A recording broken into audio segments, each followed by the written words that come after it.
I think for me, like in the beginning, I was like a classic entitled employee, right? Okay.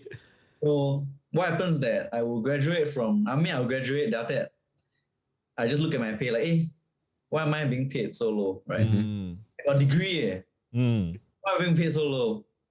Shouldn't I deserve more, right? Mm. Then shouldn't like, success fall to my lap, why can't my boss give me like the coolest projects or the best projects? I think like everyone usually starts out that way. Not everyone, okay. A lot of people start out that way. And then eventually like I started to read more about like economics, started to learn more about running a business. Then I found out like, well, actually business owners, like they take on quite a lot of risks, Yes. So as an employee, you always think like, well, my boss earned more this year, he should give me more money, right? He or she should give me more money. But in reality, it's like, why though? You didn't take on any of the risk, right? Like if the company lost money, then you have just left and you have just found another job elsewhere. Correct. The business owner would have lost the money. So I think this is like a huge shift in mindset that I feel like it's one of the most important things for people to understand. And I gained it first when not even when I started a business, when I became like self-employed first. I think that's when I started to see like, okay, employee, self-employed, business, this is like a whole risk to reward spectrum that people must consider. Correct.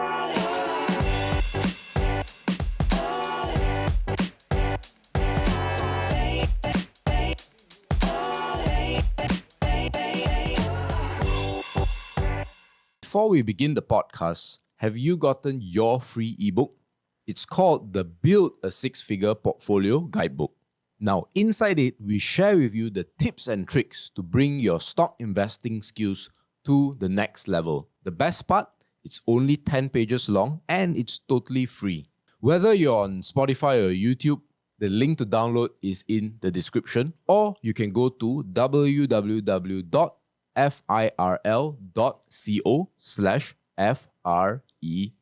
or www.firl.co/free.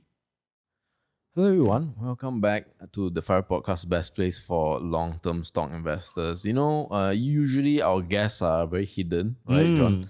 We kind of have to like introduce them, or we have to get them to introduce themselves. But I think the guests today do not need much introduction, especially to Malaysians even. And even if you may not know what they look like or who they are, you have certainly seen their work before. There's a very good chance. And these are the two chaps at the Woke Salaryman, Wei Choon and Ruiming. Welcome to the podcast. Hi, thanks. Still need to intro lah. I wouldn't say we don't need introduction, but that's very nice of you to say. Yeah. So I mean, I guess we can always intro ourselves as I do this, I do that, but I want to get the origin story from both of you and how, growing up, what were some of the money beliefs that you had, and then how has that evolved? Some of the sort of important moments or milestones in your life that made you change how you thought about money. So maybe we'll start with Ruiming. Yeah, so I think growing up, I think my family always like emphasized like living below your means. Right. I remember like during the 1997 crisis, back then, Asian economic crisis, like there's a period of time that, in primary school, you wake up like around like 6 to go to school, right? That's I remember right. like, so in primary school, we will wake up around like 6 a.m. to go to school every day, breakfast, all that stuff. I remember like for that year or a few years after that, I always remember like waking up to my parents arguing about money. Wow. Right? Oh. Yeah, because that was like a really tough year for them. So I think like that really shaped my impression of what money was, even though I didn't really understand it at the time, but I did know like it was important because, why else would they be arguing at 6 a.m. About it? And then they will come and check in on me, then I'll like pretend to sleep, all that stuff that you see in the movies, like, like that kids do. Yep. So my parents always emphasize like frugality. I think many people think that we come from like a wealthy background, right? I mean, I've always, because whenever we post about all this growth mindset or like all the big wealth thing, people will assume like, oh, this person, parents got money, man. Like it's so easy for him to talk about this because maybe like the dad was like a manager last time, the mom was like some business director. But actually, my parents came from like really humble backgrounds, like, and I'm saying like really, really humble. I think my mom was like, she came from like a kampong back in the 60s. She was like selling flowers for a living. Oh. Yeah, and like she only has like 2 PSLE, like, no PSLE, no PSLE, like, which is your primary school living examination. Yep. She only had like 2 passes, so she didn't even go to like a polytechnic or whatsoever. I think my dad, he only got a diploma, and I think compared to many of my peers, right, I think they were considered like undereducated for that time. So I think growing up, I saw like how they really wanted to kind of stretch the dollar for as long as possible. So I remember like my parents buying a condo, right? During, a few years before the economic crisis. And they really scrimmed and saved, like, they bought like, they also bought like a very like thrifty, very almost going to break down car. Okay. Right? And we never really lived in a condo, and we rented that condo out until, the last few months where it got en bloc. So actually my family has never lived in a condo all the way until maybe 2020, and only for like 3 months or something. Okay. And my dad said something like, okay, it's time to enjoy now, And I was like, okay. Because like most people, parents, they will grow up like living in a condo, right? But my parents chose to live in a HDB like all the way. My dad, he would like never have like fancy clothes. My mom also. So I think growing up, like thriftiness was something that was really emphasized to me. Great. Right. So wait, I need to translate something first also. So Ruiming mentioned condo, he mentioned car, and he mentioned HDB. So in Singapore specifically, right, because of land scarcity, right, and also Singapore's kind of the transport ministry's perspective on cars, right, cars are incredibly expensive in Singapore. Yep. And condominiums, which is the alternative of HDB, which is the Housing Development Board, basically government, I don't know how to say, sold or leased units with a 99-year-old lease, right?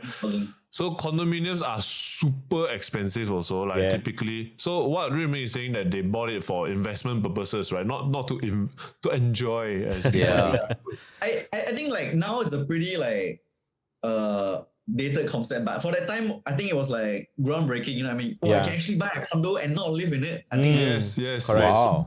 It blew a lot of like their peers' minds. And keep in mind, like I think my parents, the max my dad earned was around like 3.5k, 4k in Singapore money, which is not a small amount, but I think compared to many of his peers who were, management degrees, they were earning like 12k, 20k. I think to really afford like investment at that time, because my mom also earned like, my mom never earned more than 2.5k Sing. Wow. Yeah, never ever. Throughout the 40 years that she has worked, like she has never crossed that mark. I remember her like, the day I started work, she told me like, hey, Ming, Mama actually save a lot of money for you over the years. If you want, I can give you. And then she said, I save out like 5,000. And that really broke my heart, because like I remember thinking like, wow, my mom worked so long, she saved 5k. And then some of my peers were earning 5k straight out of the starting salary, right? Yeah. So I thought, wow. Yeah. There was really like a marked difference on how my parents chose to spend their money. Yeah. To get a sense, right, like Wei Choon was mentioning about the difference between HDB and condo, because to, I think, a non-Singaporean, they're kind of the same, right? They're a box in the sky, essentially. But and also in Malaysia, right?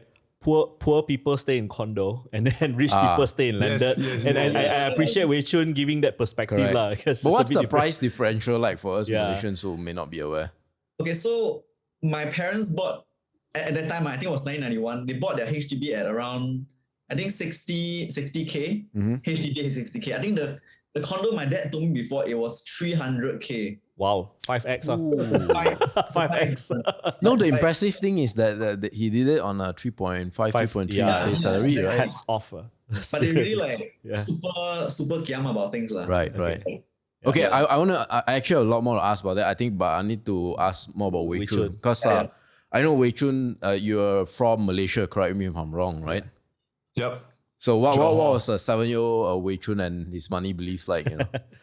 Actually, not much. I didn't start thinking about money, but there were a lot of things about money that I was very aware of, especially because. So when I was 7 years old, right, my mom pushed me on a bus, like a school bus, at 5 a.m. in the morning. And then it took me to Singapore. Yeah.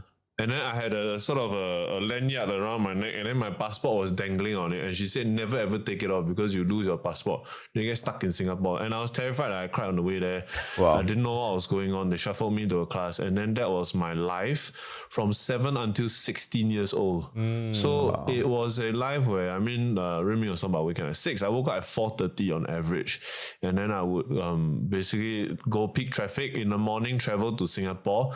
And then after school, after CCA, everything, come back home. I'll reach back home at about 9 p.m. And that was my life from about 7 to 16 years old. Yeah. And the reason why my mom sent me there was that, well, my dad as well, but I think my mom really pushed for it, was arbitrage, was that she understood that education is better in Singapore. I'm not even gonna argue lah. We are not got arguing specific differences and whatever. Generally speaking, right? Yeah. So I pay a lot more school fees, but the education that I got, I believe, was better lah.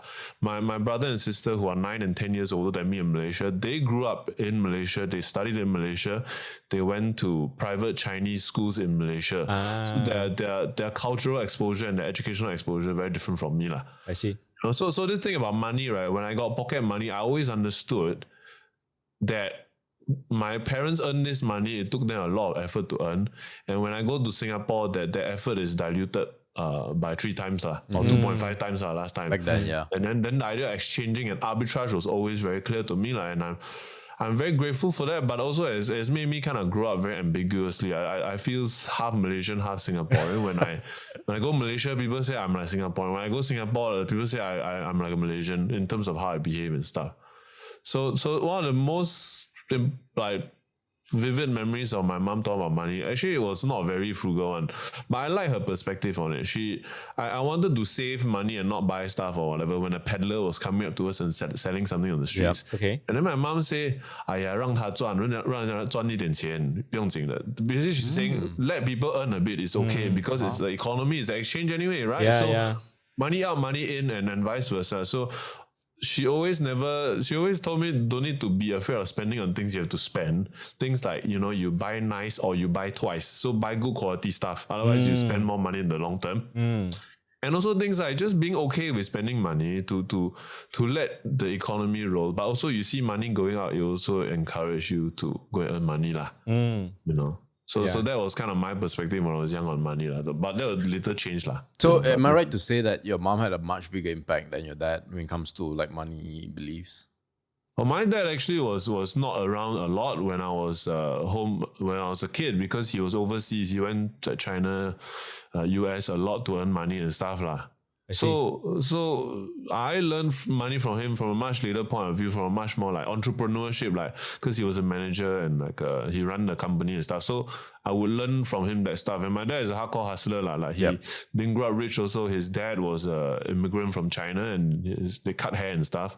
And then my dad did all kinds of random shit, like he would go on the causeway and did all the logistic shipment forms and things. Wow. At one point, he sold bras. I don't know how he did that. He cut hair also, if I remember correctly. So my mom also hustler one. I mean, like similar to Ruiming's side. I mean, she actually studied extremely well, but she was forced to drop out at Form 5, or is it Primary 5? Primary 5 lah, like I think 10 years old. She did very well at school. She showed me on her report, doing very well, but she had to drop out because her family needed help, and she would sell clothes at Pasar Malam with her sister. Yeah. So certainly not that privileged, but they did okay. They ran businesses and stuff. So I think we are upper middle lah, or middle-ish in Malaysia. I see. Certainly. Right. What's your perspective? I mean, this is a very interesting thing about the Johor Singapore relay. I was stationed there for quite some time. And What mean station? You army? yeah, because it sounds so army-ish. Close lah. Closer. Okay. Because I was working for Shell, and a lot of the projects that we had to build was actually built in Pasir Gudang. So during projects so I actually stayed for about my latest posting was 2.5 years in Permas. So there's always this dilemma, because my daughter attended a private school in Permas, but then after that, what? a lot of families have this. So do you think it was worth all the sacrifice for, and should kids in Johor today still go through that sacrifice, in your opinion? So I have a lot of friends and class. So there's a whole generation of kids, right? That we grew up being border kids. Basically, we just commute every day. Correct. That was our life. And there is a price to pay. The price is that I'm actually culturally quite distant from my family there. And I'm here in Singapore now. I've been here for 2 plus almost 3 years without ever going home. I used to go home every 2 weeks. Just go back Johor, then just spend some time with my family, go my room, drive a car around and stuff. Because car cheap in Malaysia, right? My mom just bought me a new Axia for 20k ringgit or something like that, right? Which is unbelievable. So I just go home to drive around because I love driving, but Singapore is just so expensive, right? So about this thing about like the impact on your kids and stuff, I think like economically, educationally is good lah, right? Your kids get a much more educated at a much internationally recognized level. Okay. But the cost is a lot of times culturally you're quite distant. But I've also had friends who just go back to Malaysia after this and they're very close to their Malaysian side and they just earn money here. I see. And they commute every day or every week lah. Okay. So it also depends where you want to draw that line lah. But I am certainly I regret a lot sometimes. Like that's one of the reasons why I feel like buying a car sometimes, because I can just go back, spend more time with my family. I see. Right. I feel like my dad might not be around very long, my mom might not be around very long, that kind of thing. Then I just see photos of them over the pandemic. Oh, my dad, the hair like getting whiter and whiter, and I'm not there to. You know, I also feel like crap. And that is kind of some of the price that you might have to pay. But you know, people always in Singapore say, don't feel sorry for these Malaysian people who are stuck here. They're not stuck here, first of all, because they're earning 3 times salary. This is all true, right? The nature of arbitrage and how I earn money here, I go back, I spend very senang, very syok one, right? But first off, I never complained about it. This is why I don't like it when now got a lot of newspaper articles and come out and say, these Malaysians very poor thing. Because some of these people will come out and say, don't feel sorry for them. I never asked you to feel sorry for me. I'm just sharing the thing that somebody asked me to say. All right? I never asked you to feel sorry for me. So it's a very conflicting thing. And also the idea of economy and culturally, right? Singapore and Johor is intertwined extremely tightly together in a way that a lot of people don't say or understand. Yeah. You know, economically got a lot of this kind of political rumorings going on in Johor also, like, we don't need Singapore money. Look, the fact is Johor has I think done very well economically, in large part due to its proximity to Singapore. Correct. Singapore money flows into Johor, and it also affects a lot of other people in very adverse ways. So if you don't earn Singaporean money, if you don't do a business that earns from Singaporeans coming in or Malaysians that work in Singapore and coming here, you are relatively poorer compared to some of your peers who might do businesses that touch into that 3 times difference. Exactly. So now a lot of things are intertwined and also like very divisive about the two. Now that you mention it, right, I didn't know that we'll be talking about this on the pod, right, which is actually the experience of, and I want Ruiming's thoughts on this as well, right, the experience of a Malaysian working in Singapore, some of the things, some of the unspoken things maybe you experience, in Singapore as a Malaysian. And of course, as a Singaporean, how have you found, operating and working with Malaysians in Singapore? I have a lot of friends in Singapore. Yeah, because we hear stories and all that. So, but it's just our experience and all that. Finger wagging, is it? So okay, before he say, let me say, Ruiming has some of the best and most very sharp Malaysian jokes. Okay. We love to hear this. Take it in my stride. But he's not disrespectful. But this dude is very witty with his Malaysian jokes. I'll disclaimer, I only tell Wei Choon the Malaysian jokes. These ones are it's good. I will not go to like a random Malaysian person like hairstylist. I mean they'll mess up my hair lah, right? Yeah. So don't play with your hairstylist. But I think like I've come across like quite a lot of like Malaysians in like during the workplace. I think one thing I've noticed is that I always found they either like love Singapore a lot, or they like really, really dislike Singaporeans. And like, how in a way, I mean, they also think like, Singaporeans have it so easy, I have to come all the way here, make all these sacrifices, leave my family, and then here, there's this like privileged Singaporean, born in a rich city, and then behave like an asshole and probably like make jokes about me behind my back. Part of it is true, but then I think like, I've experienced like both, and I would say like,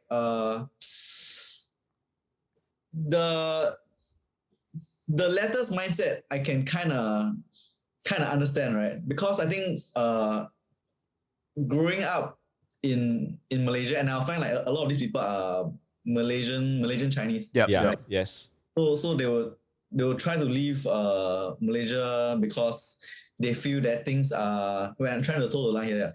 Things are not. No, it's okay. We're pretty non-PC. I think the way we put it is the pastures are always greener on the other side. Put it this way. Yeah. So Yeah. they feel that the pastures are greener in Singapore. Yeah. So I think they do feel that a lot of Singaporeans have it easy, and Singaporeans are very sheltered, and we take a lot of things for granted. So I think that is what I sense a lot of those Malaysians to be, but also sometimes like it can be quite hostile that I can sense like the attitude, you know what I mean? Really? Like, I know this, and like you can always feel like you can kind of tell like this person like dislikes me because of like the way they behave around you and like the kind of mannerism. So I really like, it's not an enjoyable experience for me. Like, I mean, knowing that someone secretly like, not secretly, like harbor some kind. You feel that they harbor some ill. intentions. I mean, my experience with like the other type of like Malaysians like a lot more chill. They in my experience like they come from like like Penang or KL. Then we can just talk like normally. There's no like there's no underlying animosity. I feel. Wait, that's insights. That's really insights. So wait. Sorry. So wait. So those from Penang and KL, no problem. The other states maybe.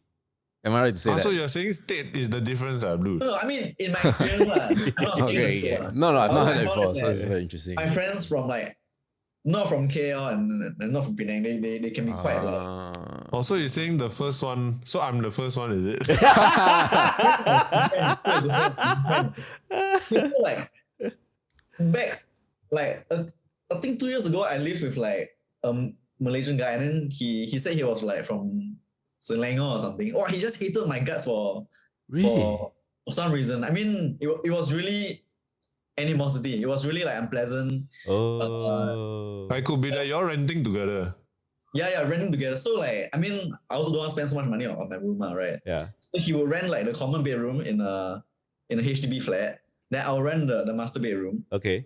And I think sometimes my girlfriend will come over, and then he stays in the common bedroom with his girlfriend. And then I think he went to complain to the landlord, like, hey, how come Ruiming can bring his girlfriend over to the master bedroom? Then I'm like, dude, I rent the master bedroom. If anyone should be complaining, it should be me. But of course, I didn't complain, but I just felt like there was some sort of like unsaid bitterness. And then the guy, I mean, sorry, Wei Choon, I mean, he wasn't from Johor, but he wasn't from KL or I think he was from like Ipoh or something, or Alright, so you're just saying your personal experience, lah. I don't think you're saying Ipoh one okay, Johor cannot. I'm just saying like that there is some animosity towards Singaporeans, at least from the Malay side. Yeah. But it might not be because you are. It could be. That's why I say because you're renting the. Because I also rented with my good friends and we ended up like having big fights and stuff. Because sometimes renting together just makes it a very difficult situation, right? So I think you won't say that it's because you are Singaporean that he exhibits this type of behavior. It's just because.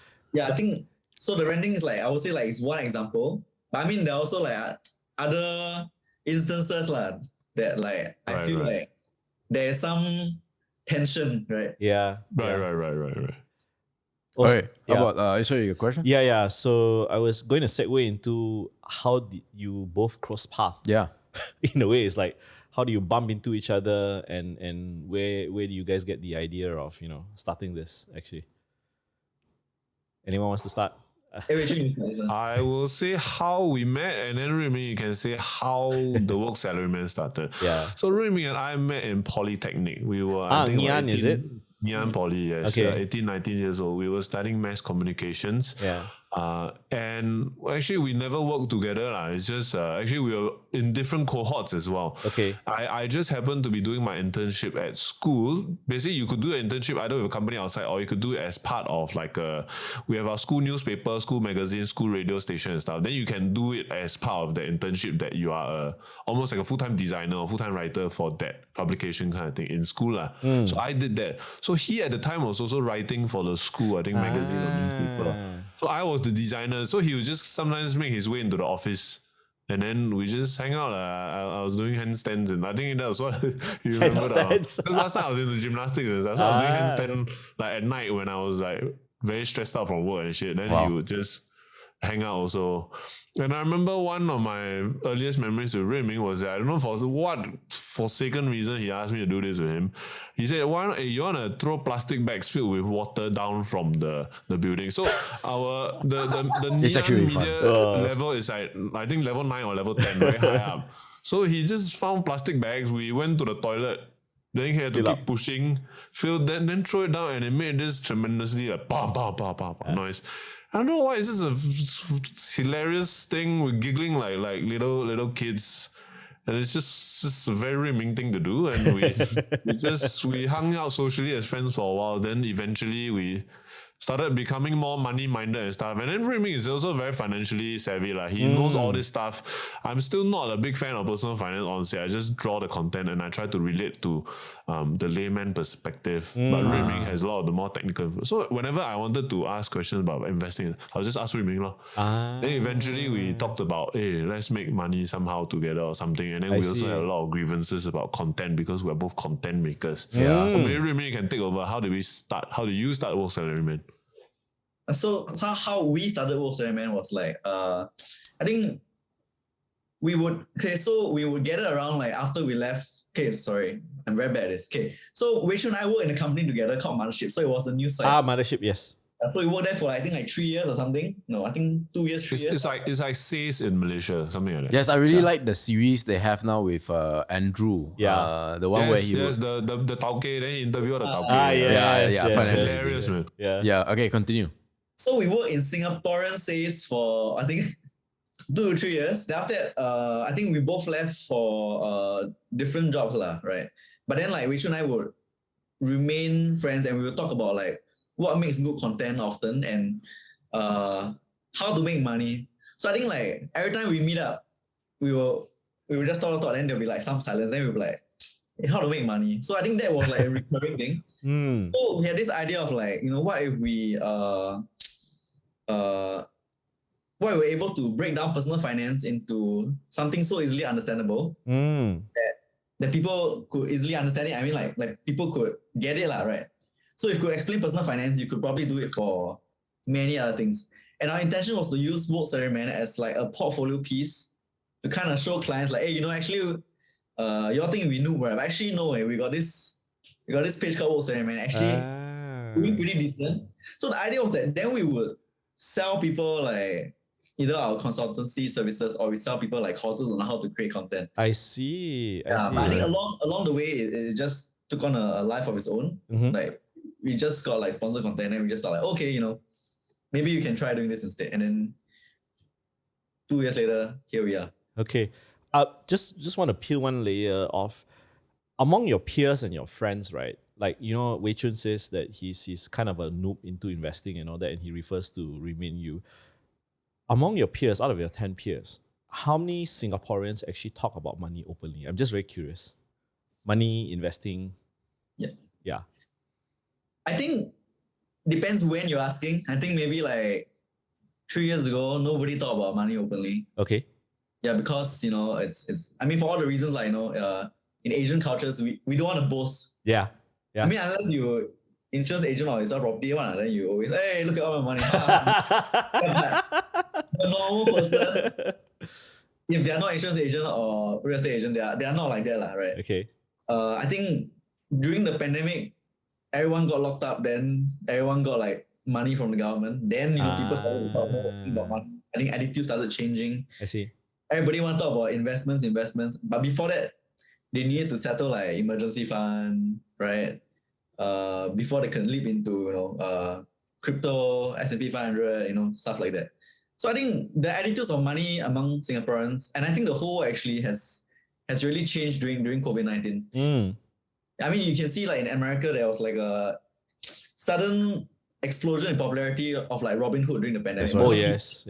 People didn't travel, they didn't like go to cafes, they just stay at home and they invested. Right. Yeah. Wei Choon, I mean, in your family, is it taboo to talk about money? Just curious. Is it taboo or is it frowned upon or is it like, wow, why are you so materialistic? Like, Yeah. Not really, yeah. Yeah. Not really. My family is hustlers. Oh, so. And it's a weird thing for me to say, but actually a lot of people in my family, I think like 3 or 4, they are doing Herbalife. Oh, okay. MLM. Yep, Yes. So it's a weird thing for me to contend with, and a lot of people might judge me for it. Yeah. Because like it seems like it's a dicey thing, like, I mean, to say the least. Yeah. Right. And my family is convinced in it, and it certainly changed their lives for the better from what I see.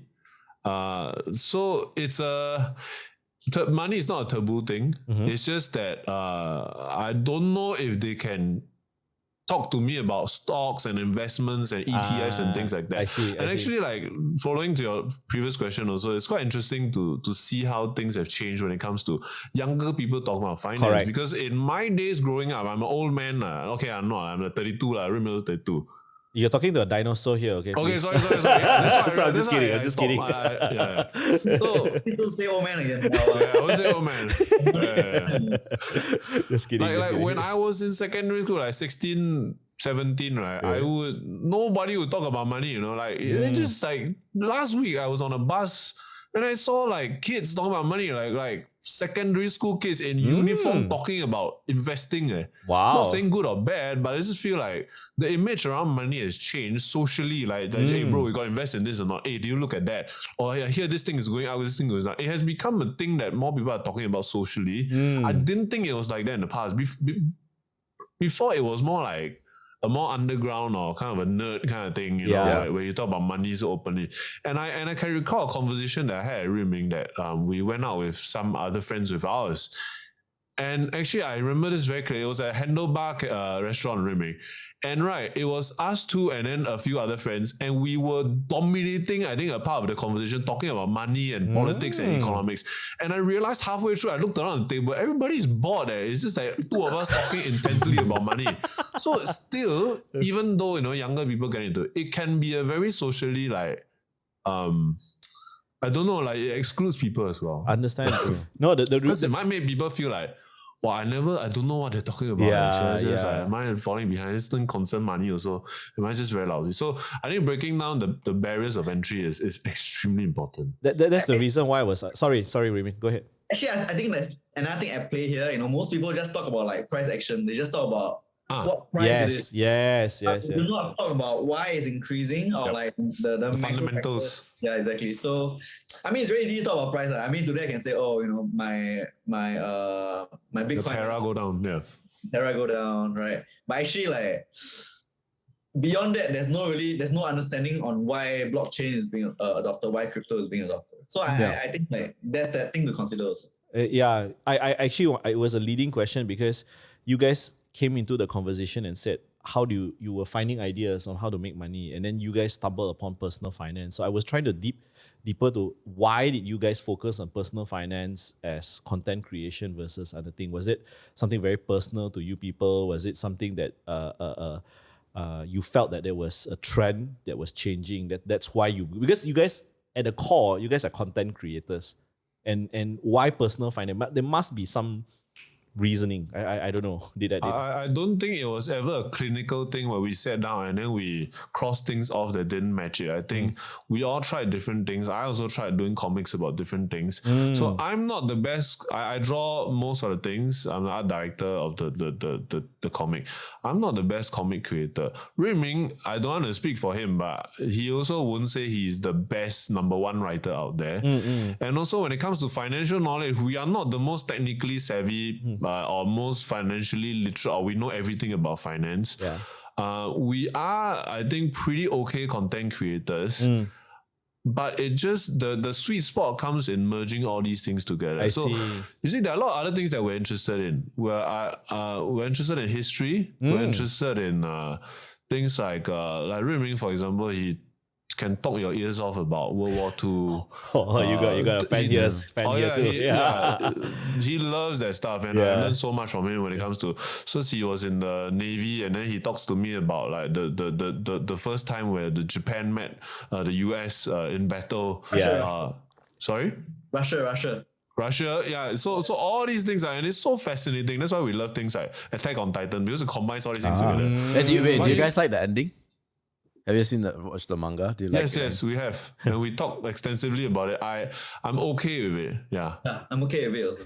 I'm confused personally. I'm waiting for the anime so that I can understand it a little bit more. It's better than Game of Thrones, I think. Yeah, true. Okay, sorry to cut you off. So we can't choose to create content on history. Yeah. But we also need to think about sustainability. Yeah, exactly. And I'm not ashamed to talk about this. Okay. There are very few things that can make money. Right. So, I used to after I left Mothership, I went to a medtech firm, and I learned all this stuff about urology, which is basically kidney stones and erectile dysfunction. Okay. Not a very sexy field, for an artist, but okay, quite sexy also. But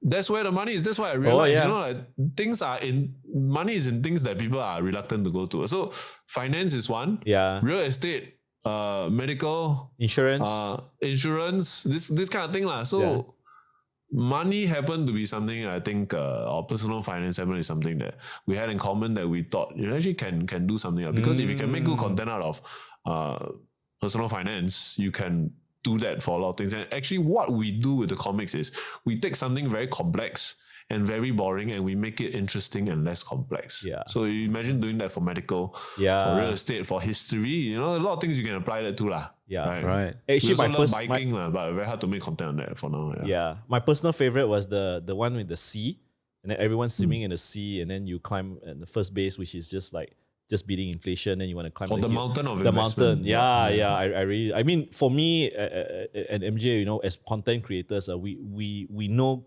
When you see something is so simple, you get it straight away, right? These are the kind of content we crave, to be honest. You show, but and don't tell lah. You don't even need to have a long caption, you see. Thank you for saying that. I want to get your reaction on when you realize you are blowing up, man, right? Like most people don't create content. I won't speak for you guys, of course, but most people don't create content with the intention of like it's gonna blow up today or tomorrow. So when it happened, right, what was it like? The first post that got really big. You also remember? You got them dumbfounded. Really, you say? Yeah. That's actually like our first post did go viral. So like the first post, I think out of it was like 6K shares already. Okay. So I think it was about how to save 100,000 before you turn 30 or something. Yes, I remember that. Yeah. So I think that was the first big one.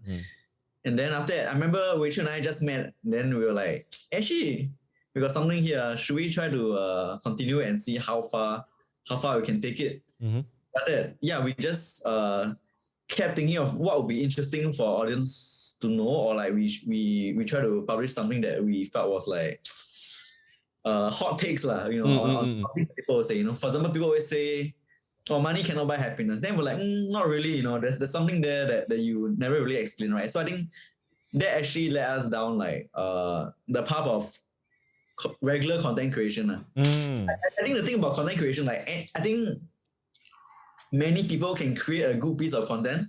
Okay. Yeah, really a lot of people. But I think to do it religiously and consistently for 2-3 years or even like longer than that, I think that is the hard part, because it's about being creative like consistently, right? And also like sticking to it, also battling like your insecurities. Sometimes we feel like the work not good enough. Should we just publish? Many content creators don't do that. They just, that's why they're like not one-hit wonders lah, but they are not as viral as they should be, right? Because all these barriers like blocking them. I think for us, Wei Choon and I are a great combination, because Wei Choon is a perfectionist in many ways, it takes a lot of like pride in the work. I mean, not to say I don't have lah, but like I'm more of like a deadlines guy, you know what I mean? Yeah. So I'll be like, hey, 10 days already. How long you want to take to publish this? Yeah. Out, if it sucks, it sucks. Then, if it fails, then okay, we just work on the next one. I think it's a sweet spot in between, and we both kind of hold each other accountable, and that's how we can publish regularly and to a certain quality, not like absolute like shit show. Yeah. Do you enjoy the process? Do you both enjoy And what is the process also? Actually? Yeah, what is the process? Wait, like how do you from idea to posting? What's the workflow like? What's the factory? Yeah. So usually it's like something that we feel like very, very strongly about. Yeah. I mean, if it's not a sponsor, if it's sponsored, then of course. They give us our message, then okay, we see what we can work with this. But I think if it's not sponsored, it's usually something that we see online, then we are very triggered by it. Then we will discuss it in private, right? Then what will happen next is that either Wei Choon or I, usually me, I would pen down like the script in Google Slides. Okay. So it's just Google Slides, very boring one. It's just like 30 slides of text. Bullet points. Just bullet points. I just write like comic panels, but without any visuals, right? Okay. Yeah. So it's like a skeleton deck, right? Then I'll send it to Wei Choon. Wei Choon will say like, actually, you never say this. Actually, this part can be better. Then we go back and forth, using this skeleton deck first. And then once we are both happy with it, Wei Choon will draw based on the text that we have kind of put in there. Okay. I think that's when like the story will also change a little bit, because sometimes it's quite hard to translate like text into effective visual metaphor. So I think this is the part that Wei Choon actually puts in a lot of work to kind of transform the piece, right? I see. And after he's done with that, it's at this point it's just sketches. So Wei Choon doesn't go like 100% on it. He's like maybe like a 3% or something. Yeah, 10%. like 5%, 5 to 10%. Yeah. Then we'll discuss. Actually, this metaphor, can be better. What if you try this? What if you try that? And then once we both have that, then he'll move on to like the final stage. So it's a long process. I think usually it takes around like 2 weeks if there's no other client content being produced. Okay. Yeah, but if it's client content, because there's like deadlines, there's like sometimes the client like ding dong take their own time to reply. I think the longest project we work on is like 9 months or something, which is crazy long. Yeah. So Wei Choon, where do you normally get stuck if you I mean this factory that Ruiming just described, right? Where do you normally get stuck, and how do you unstuck yourself? Because I'm a perfectionist, right? Yeah. I'm particularly anal when it comes to metaphors, because I want them to work as far as possible. I see. It's very easy to just say some, staying afloat, then we just draw some some water thing and then have it work. But I'll try to think about it like, okay, what is staying afloat? That's why the mountain investment thing actually took a long time to formulate, and it came in different versions as well. See. And we do oftentimes say the same thing using different analogies. Like mountain investment is one, then we could also, for example, depict the idea of staying afloat when the waters rise, which is inflation. So I think about a lot of the other aspects of this stuff, and sometimes it can completely derail the whole thing, because I will say, but this mechanic does not work for the analogy, and then I'll rethink it, because I really love tight analogies like that. I love to think about all the things. So if we're in water, let's not just talk about water. What is a wave? Is a wave a recession? Is it a depressionary thing coming in? Is it something unexpected? Is it caused by something else around the world? Is it a seismic movement from the core of the earth? So this stuff I love getting stuck in, and sometimes that necessarily or even unnecessarily complicates the procedure. But what makes our model work so far, in contrast to the usual way of making these things an agency, is that we have trust between the two of us. Yeah. That Ruiming can write me something that might not be completely finished, and I understand that that's the case. Then when I make changes that are drastic, he also trusts me to take the story in the direction that's good. I see. And that helps us to communicate and to not have very big huge arguments that threatens the survivability of the company. Okay. Wow. So I think some creators like they will argue, then they have egos or something. Oh Like, yeah. How come my story is like- changing? You know, Like, you don't like me, is it? Yeah. Why? My thing always you reject one. Hey, how come always change this more you asshole or something? Yeah, but so I mean I work in advertising, so that's really, really common.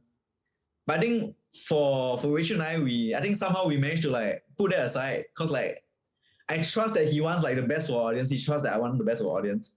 Then when he criticizes my work, I'm like, Feelings will still get hurt, right? But we sure, should lah. put it aside, yeah. of course there's always that initial like flush of like, Oh, wow, damn sian, you know, like fun toy. yeah. Yeah, but then like after the first 5 seconds, like okay, but he's doing this because he probably seen something important, and I have to uphold my end of the bargain. I have to be responsible and be an adult. I mean, even though being an adult is really hard sometimes. But yeah, we just do it, right? So Yeah. which piece of content had the most tension that you're Yeah, I'll be describing? interested to know too. Because you know, all for us on the outside, we look, they're all so beautifully done. It's so Yeah. fantastic. You guys must be a blast, you know, brainstorming. But which one was the toughest one to produce between both of you all? Don't count the ones where you have to deal with agencies or that. Just between both of you. Yeah. What was the one that push left, push right, Yeah. push left, A lot push of right. ping pong. I Yeah. think I know what Ruiming might say, and I might be the same one. For me, it was when it was the first time I was working on something that was very conceptual, because our stuff tends to be quite like TED Talks or presentations because of the way that our process is. It's something that is just a part of our process. And I think it's okay. Sometimes people just want a TED Talk where it's in a first person voice saying, here's what I learned about this and blah, blah, blah, blah, blah. So the first thing that I really tried to do to push this was that I had an idea about this thing about what if somebody died, Okay. and then he didn't know that he died, but he regrets his life. So I did this whole story about somebody passing into the afterlife. Okay. It's called something like Rich People Problems. Basically about this person who was talking to a bartender, and it's inspired by The Shining. There's a scene in The Shining where he's talking to a bartender, and it might be all hallucinations in his own head. And I just watched the film, so it was in my head. So he's talking to a bartender about how, hey, you know, I'm actually a very rich person. You know, like I got this, I got accomplished that, but you know, my family's not doing too well. I've neglected them to chase money and whatever. And then turns out, then he was saying something like, you know, today after this drink, I'm gonna go back and turn things around. But the thing is, he's actually in limbo because he's passing into the afterlife, and that bar is a scene of how he passes and deals with the thing of his past. So it's too late already lah. So that took me a long ass time to do, because first time doing it, I was just so wrecked by personal doubt when I like, who want to read this nonsense? It's very experimental, right? At that point in time. Inception, man. Experimental for us lah. It's something that's been done before in comic. It's nothing like groundbreaking in terms of the comic art, but for us it was difficult. And then I also didn't dare to show Ruiming a lot of the drafts because I also like felt like crap about it. But then the deadline push, then like eventually we got it out, and it did very well. I was super surprised because I still remember uploading the pictures onto Facebook album, and I was thinking like, walao, who want to read this crap? Like, the twist ending is so obvious. And then people say, oh yeah, I liked it. Some people say they cry, which I'm like, what? Really? So, you know, good lucky got Ruiming, because if I was on my own, I would never have published it. Wow. It did quite well for us. Yeah. Ruiming, anything that was difficult for you? Yeah, actually, I think it was. I mean, I was actually pleasantly surprised when I first read it. You know, because like the way Wei Choon described it was like be very bad at it. But actually, like it was actually quite. You know, I mean, the concept was already there already. Then I just added like a few suggestions, and I think You added the horse and the bull, right? Yeah, Which is the guardians of the underworld in Chinese mythology. New Mami or Yes, yeah. yeah. So actually, like Wei Choon already did like most of the work. I just added in a few suggestions, but I think what irritated me is like because he didn't like communicate with me because I think he also was feeling like shy about the work also. But actually, like once I see the work, actually it's good lah, right? We just made a few changes, then we just publish it. Then if it's sung, then we just. I think that's how we I think that's the key actually nowadays. If it sucks, it sucks. Yeah. There is a worse thing than it sucking and nobody seeing it, which is you get cancelled. That is the truly worst thing that can happen to your social media. But if something is not good, nobody sees it, fine, move on, do the next one. Actually, That's the good thing about social I media. love what the culture that you guys has espoused about the experimentation, because a lot of people just have so much paranoia on how well and a lot of these assumptions in their head, and then it just gets buried, you know. And you know, what we try to do with our team as well is just tell them just go, you know. You never know what content sticks though, to be honest. I mean, is that something you guys feel as well, you know? But it's tough, you know, because there's a real price for innovation and experimentation. The price is that it might not work, it might cost you money, but you have to weigh the fact and always remember that you learn something in failure also. But it's very difficult when you have clients and you need to make bottom line and you got other deadlines. It's very tempting to. And then for experimental stuff too, I think you have to be in the right frame of mind. You can't be in a bad mood. You can't be stressed out about other stuff. I think it helps lah. It helps lah. Sometimes you create good stuff when your backs are against the wall, but like I think Ruiming went for a trip recently and he came back and then I can feel the difference, you know, like just having him take a break for a while, you know. So right frame of mind also very important for these kind of things. Great. I feel. And the next question I was going to lead towards is actually getting sponsored content versus doing things on your own. I'm pretty sure it's a challenge. You know, it's even I think MJ would People also have agendas. I mean, you know. And we've rejected almost all of our sponsored for requests. affiliates. For everything, you know, it just comes into a hello mailbox, and then you know, we saw, okay, no. You know, so can you share with us what were the challenges maybe from the initial stage when you started doing sponsored content, and you know how your audience would actually react to it and all that, you know?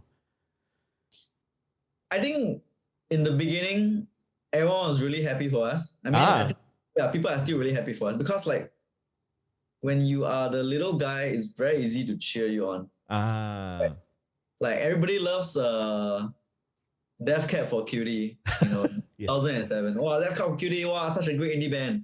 But then when Death Cab for Cutie goes mainstream, then they'll be like, the old music used to be better, blah, blah, blah, you know, many complaints. So in a way, it's a similar thing. I won't say like a lot of people complain about sponsored content, but I will say like, doing sponsored content at our stage now, you know, it does elicit some negativity sometimes, right? I think what I try to tell myself is that, you know, a lot of work goes into content, and if I or Wei Choon were not paid like a fair amount for our labor, and once again, like it does take a lot of effort to produce content that will be shared like, I don't know, a few hundred or a few thousand times, right? We will not be doing this long term. Right. Very fair. I will be working at head of content in some company. Where you get paid a stable salary and all these kind of things, right? No risk, no overheads, you know. So a lot of these people sometimes they comment. I kind of feel like it's coming from the perspective of someone who doesn't run a business. I mean, which is most people. So exactly. So I try not to begrudge them because like they don't see the challenges that we do.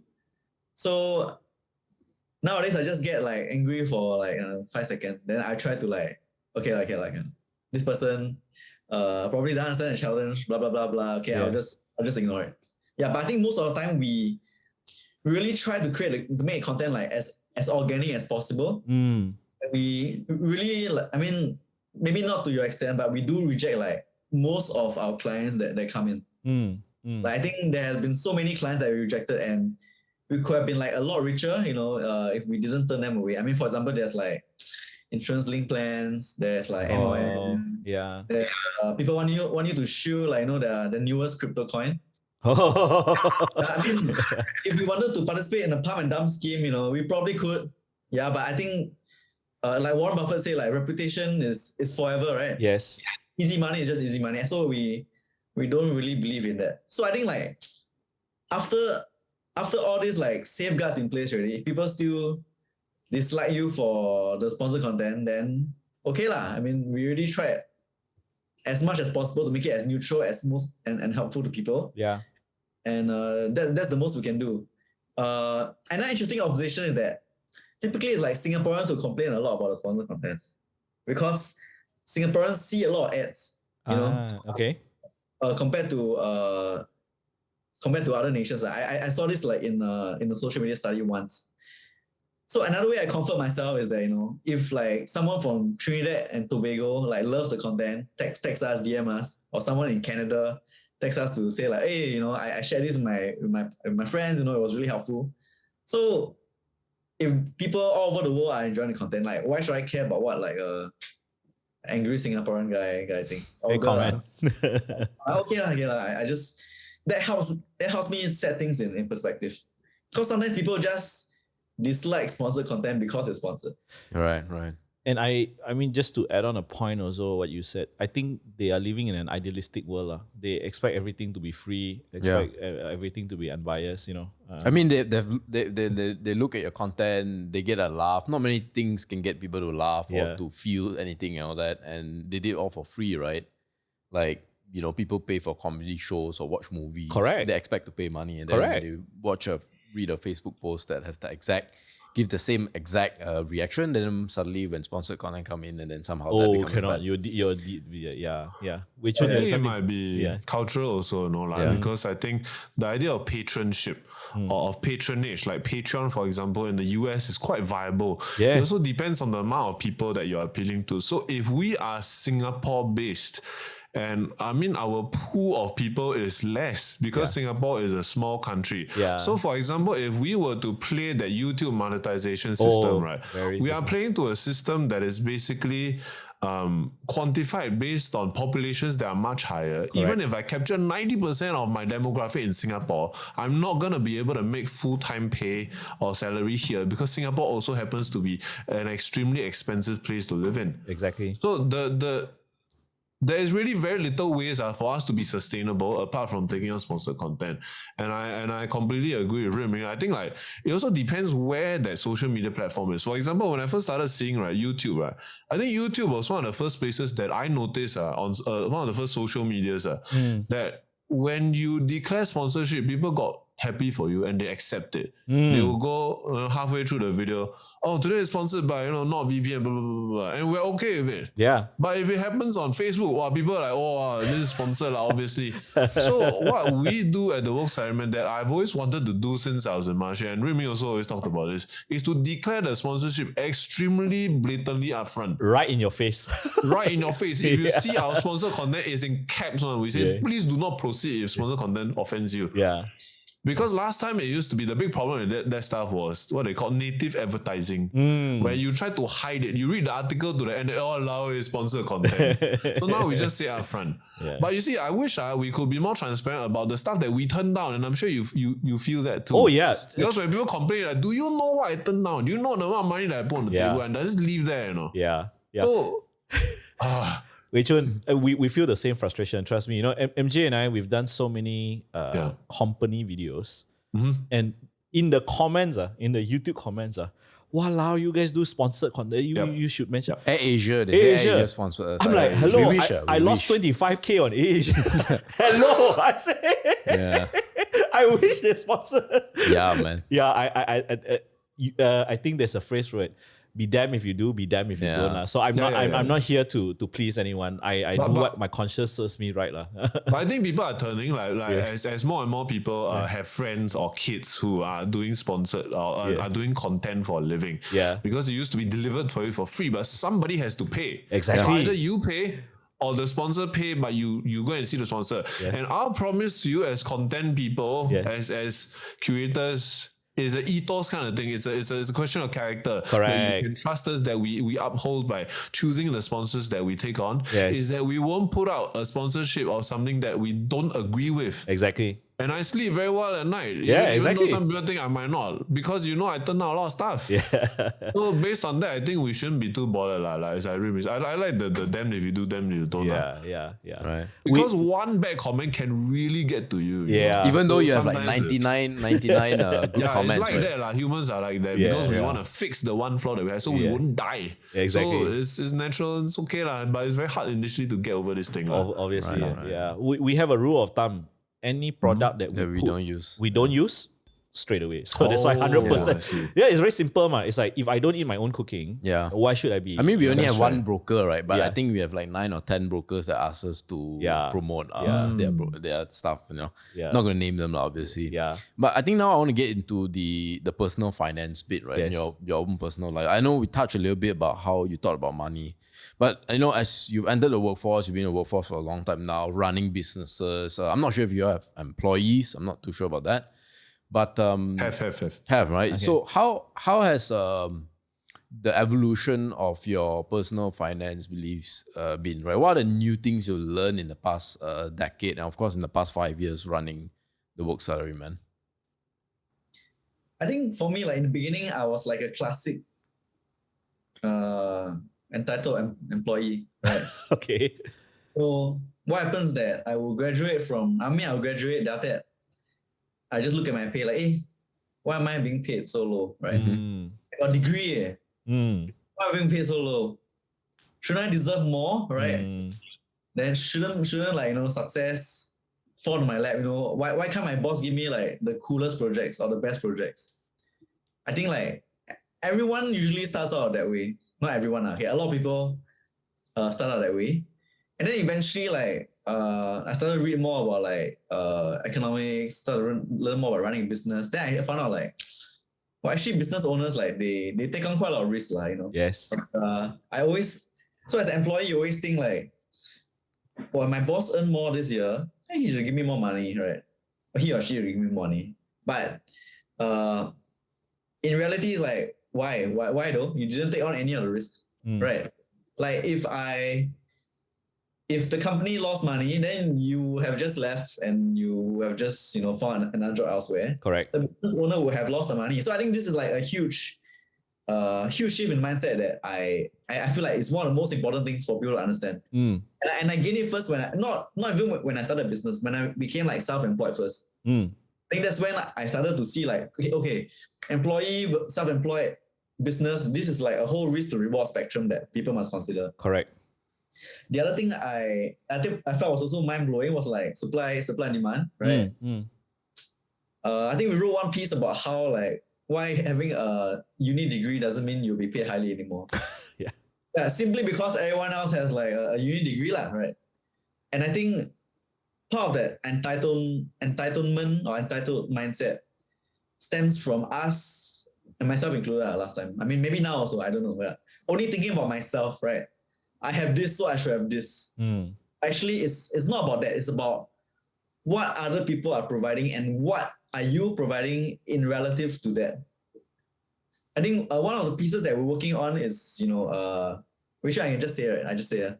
Yeah, it's about why soldiers are paid less than football stars. Oh, I'm looking forward to that, man. Yeah. Even though, right, you can argue like a soldier's ultimate sacrifice It's their life. is his life, right?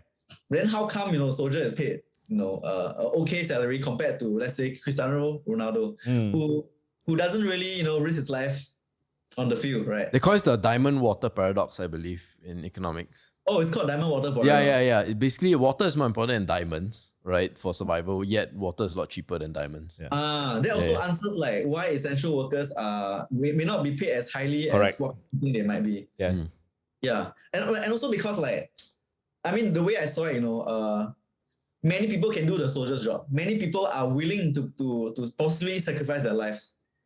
But at the same time, like, while many people are willing to play at Cristiano Ronaldo's level, very few of them can do it. Yeah. And that, is why soldiers are paid less than football stars. So I think like these two concepts, I think these were like the two largest changes in my mindset. And like once I realized this, I felt like, okay, everything is damn clear to me. This is capitalism. I know how to make things work. Yeah. But before that, you are in this weird stage where you just hate everything, which is quite an unpleasant place to be in. Yeah. And it kind of, for the lack of a better word, sometimes you fall into this victim mentality. Is why is it unfair? Why is this system working this way? Oh, actually, there's one more. There's one more concept that I think is about like who pays you, right? So, for example, if you're working in the public sector, there's always going to be a cap on your salary because it comes from taxes. Yes. Right. But on the free market, that's where you can have like ridiculous salaries, lah. And which is why some really important jobs such as like nursing or being a doctor might not pay as well as private practice. And this is no indication on like the person's effort or capability, but more of who is the paymaster. I think understanding like these three things will help people understand capitalism. Yeah. Yeah. Great insights. So how about Wei Choon? And before you go on to answer, I don't know if this is a spoiler or not. Will you be drawing Cristiano? I think probably. I'm more a basketball guy, so I might turn that into basketball because like basketball also like per player usually the salary higher. Correct. Yes. So for me, actually Ruiming said most of it, but maybe to add some meat on the bones, like when it came to that resentfulness that you might have as an employee, I can relate to that so closely, and that was my biggest transformational journey, like becoming an entrepreneur as well. I remember my first job was that I was a junior web designer and I was making web pages for a very it's based in Singapore, this agency, but they made really, really like actually quite simple stuff. At the time it was like just simple HTML pages for Citibank. So it's a very big client. Okay. And I remember my salary at the time was 1.6K a month. And I accidentally saw an invoice of a website that I did. So it's just one web page for promotion. I accidentally saw the invoice. And this page in particular, just happened to be that I worked on it completely. Because sometimes you might need the business person to rally with the client back and forth. This one, first time approved. Then I didn't need any coding help from the developer to do some special thing with the tables. Because last time web design, you do something. CSS, right? CSS, you do in one browser, okay, you go on Internet Explorer, it'll break on. So sometimes you need also coders to help you, like coding team and stuff. I did it all myself. I think it came out to be about $8,000 to $9,000. And I'm like, what? This thing that I did myself completely, is my salary for 6 months. And I was like, what is this? What am I getting fleeced like that? This is all my existence. But then later on, when you go out into the workforce, you become a manager, you realize a bit more. Then you become an entrepreneur, you're running a business, you are fully faced with the entirety of the beast that you have to tackle, the just the risk that you are taking on with rent, with overhead. And you understand why. Even though I did it all myself. But what if I couldn't? I only coding help. Could I even back the client in the first place? I cannot. They won't even work with me because I have no structure and I have no background, I have no portfolio. So these are a lot of the reasons why you are not just paid for the work that you do. It is a lot of other nuances that kind of and it's very difficult to tell people this. That's why I don't think it's bad that people, for example, say, Jeff Bezos, he got privilege. His father gave him $350K to start business. Elon Musk, his father was a very rich one. They had whatever this or that. But privilege is privilege, and we can't choose to be born in the Musk family or the Bezos family. Yeah. But you do the best with what you have. But also the danger comes when you tell yourself that this is it, like that my life is dictated by the structure that I'm inherently born into. It is somewhat the case, and it depends on what society you're in. For example, they found out that if you are born or if you are in a more corrupt society or geographical, political location, it's harder for you to make something of yourself because you have to grease your way up or really fight against the system. Correct. If you're in a more meritocratic or more open society, it's easier for somebody rags to riches kind of thing by proving with your work. But you make the best out of your situation. And the worst thing that can happen, admitting that hierarchy exists, that privilege exists, and that life is not fair, the worst thing that can happen is to write yourself and your fate off to your structure and to not work on yourself. That's the truly worst tragedy that I'm very scared for my generation that I see a lot online. Oh, that's great. Really? You see that? You really see that a lot for your peers? I'm not saying don't go left wing, but my peer, because I'm an artist also, so I see. Community, got a lot of this kind of thing. I'm not going to say it's from the US or I don't know, right? But I'm very wary about this kind of stuff because being from Malaysia, I understand the relative differences in sort of hunger. And Malaysia's all in between, I feel like, in Southeast Asia. Because as a hiring manager, like when I hired for jobs last time, right, for my companies, the people from Southeast Asia who want to get into Singapore are so damn hungry. They are so damn affordable. And they will give you like equal value for 1/5 of the price. It is staggeringly scary. And if you buy into that thing too much of, structure and agency, like what will happen is that people who are hungry might come and take it from you. Understand. And you don't even see it. So Singapore is in a very interesting position. Understand. Yeah, I want to add like one point about like privilege. Please. Also because like people always say like, Bezos' father gave him money, right? To start his business. That's why he's so successful. But if you think about it, it also matters what you do with the money. Correct. Oh yes. Donald Trump's parents gave him like, I think like $1 million. A small loan, right? Yeah. Yeah. I mean, small loan of $1 million. Yeah. And like, he didn't make much of it himself. Yeah. So clearly what you do with the money matters a lot. I think we should give credit for that also, being able to leverage your privilege to do as much as you can for, whether for yourself or for the betterment of the world, because it's very entirely possible that rich kids just squander away the family wealth. Absolutely. Proven many times over history. Yeah. Actually, the most famous, I think, between Malaysia and Singapore would be Grab. It's the easiest example. He grew up in a privileged family, right? What I've read was that his father was not very supportive of his idea starting this. And the mother was the one who gave him the money. But you see, he came from a very, very privileged family. And yet you look at where he is today, he took that leg up, He took that leg up and, really just flourished, rather than, like what Ruiming said, just squander. I know of people who squander a lot, but it's not our place to judge. Yeah, it was not our place to judge. Yeah. And also, if you were given $1 million, then I will also not begrudge you for using it to best ability, right? Yes, exactly. Yeah. So it's quite pointless to be bitter and upset about all these people. Although, I will admit, in my initial years, I was very, very bitter and very upset about these people. But if you focus too much on them, you never focus on yourself. I think that is the ultimate disservice you can do to yourself. How do you all overcome that bitterness? Because some people, don't overcome that until decades. Maybe they bring it to, the coffin, right? Yeah. So how do you guys do it in really, I mean, it's pretty fast. I mean, like I said, most people don't actually get past that stage. Yeah, so I think for me, it was realizing that, it's A or B. I can stay bitter forever, or I can work on myself slowly, Maybe I'll never be as rich as, I don't know, some billionaire's son. But I just lead a life that I'm happy with, There's no need for me to compare myself endlessly to this standard of, success or money. And I think that's a great starting point, as long as your mind can get there, I think you can eventually overcome the bitterness and, stop being so angry. Great. I think for me, it was also being politically aware, being historically aware, because history keeps repeating itself. Everything happens in cycles.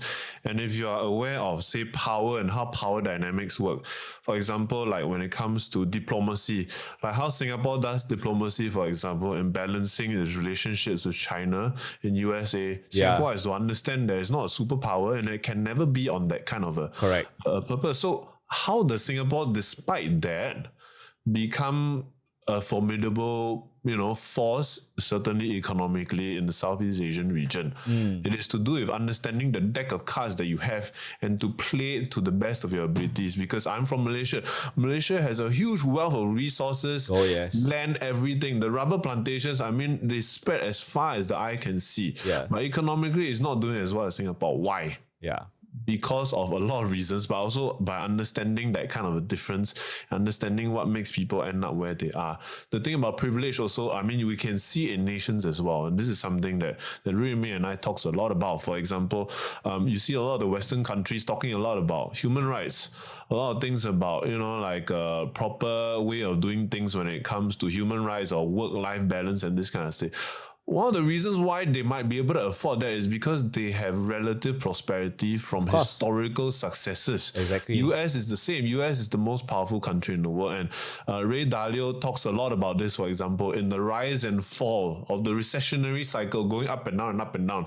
They talk about how, so for example, wealth doesn't last 3 generations. Why? Because complacency sets in and human nature is unavoidable in that way. The hardest thing for rich people to do actually is to raise their kids not to be, pardon my language, assholes. Yeah. That is the number one problem rich people have, because it's so difficult to raise good kids and to have proper values. And I think always proper values for me comes down to balancing 2 aspects well. One is to have the confidence to know that you can be something, and number 2, to understand that there are other people better than you. You balance these 2 things, you can become a pretty okay person, I feel. And for rich people, it's very hard to skew one side over another.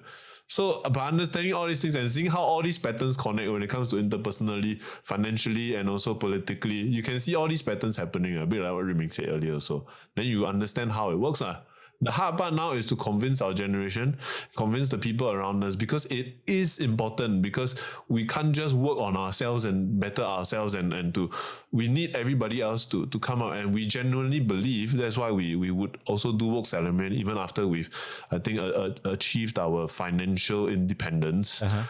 Is because we believe it will benefit society on the whole if everybody just understood finance better.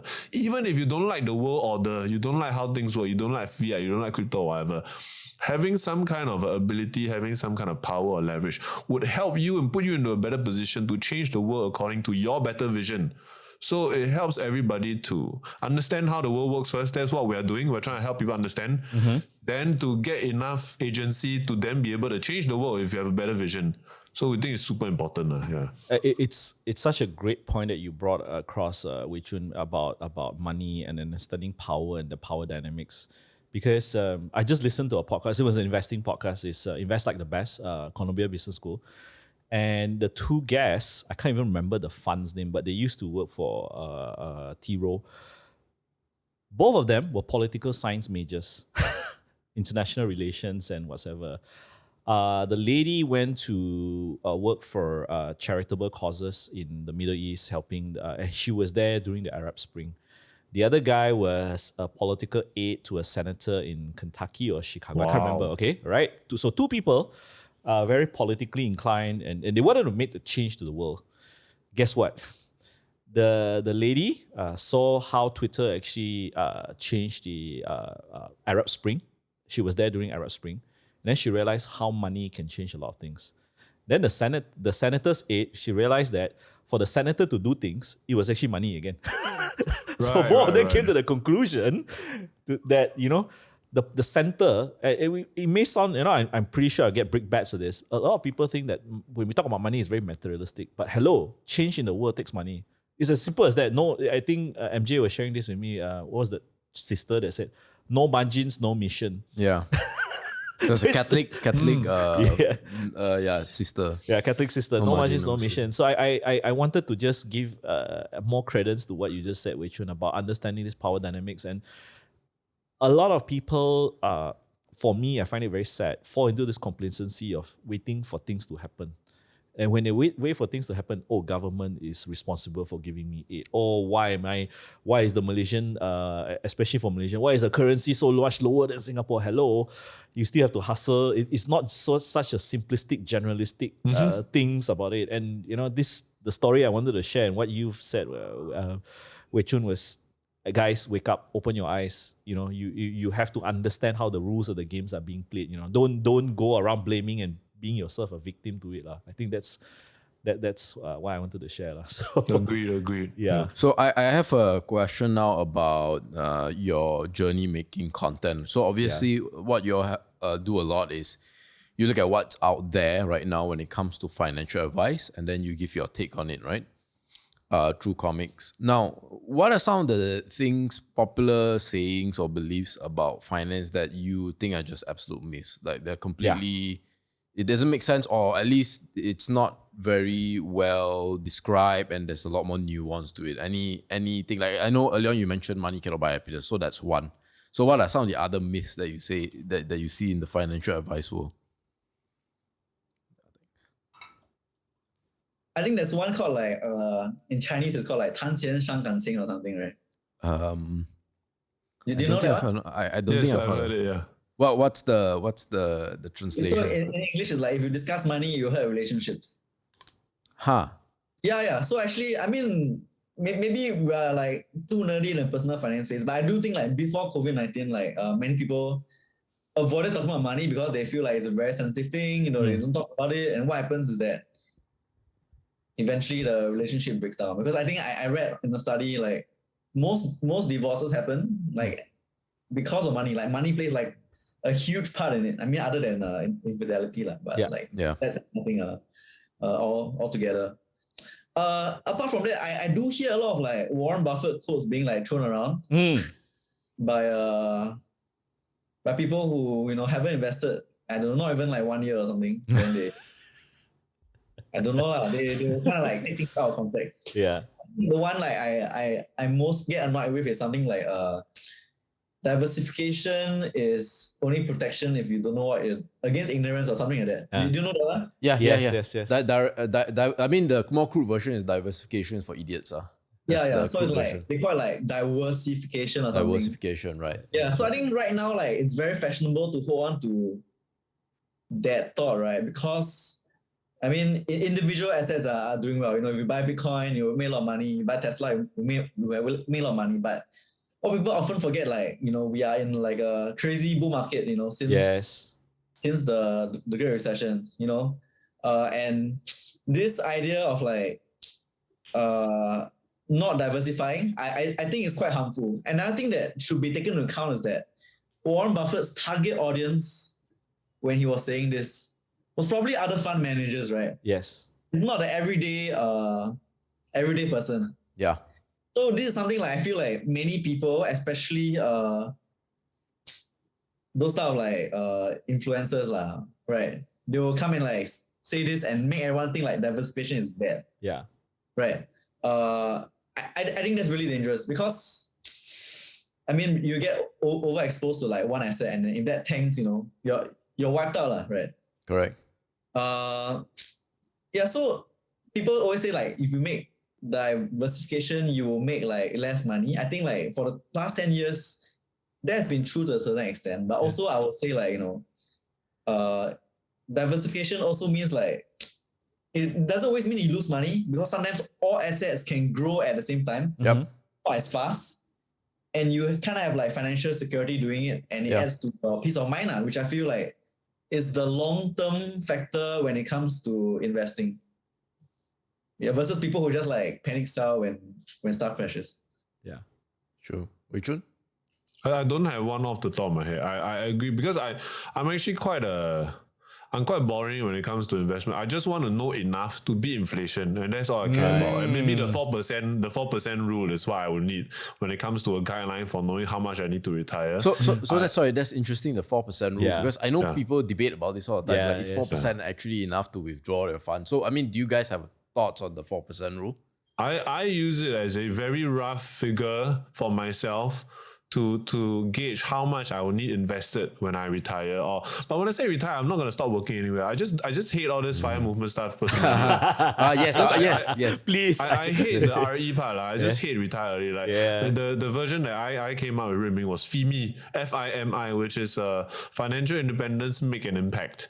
Because I think that should be what it's about. You know, I don't want the freedom to retire. I want the freedom to be able to choose things that I want to do that I feel is impactful and to have the resources to act on it as well. So the retire early stuff, like I get it, like, dude. It says FIRE. It's such a nice acronym or whatever. And it's fire. It's like you burn.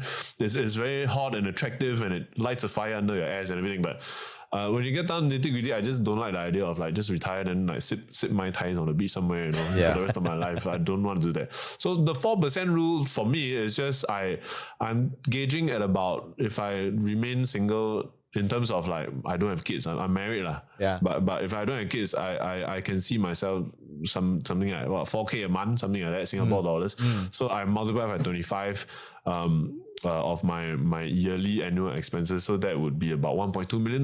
Then I just use that as a rough gauge of when I will not retire, but I can switch on the next phase of doing stuff in life. Great. You know, that's just how I use it. Of course, I understand all the arguments around it. Like, you might not be able to get 4%, or is that actually realistic, you know, and all this stuff. But I just use it as a guideline. I don't use it as a rule. So that's how I'm prepared to adapt if I have to, you know. Yeah, I think the 4% rule, I think I would definitely say like it's quite a useful practical goal, but it's not the be on and all.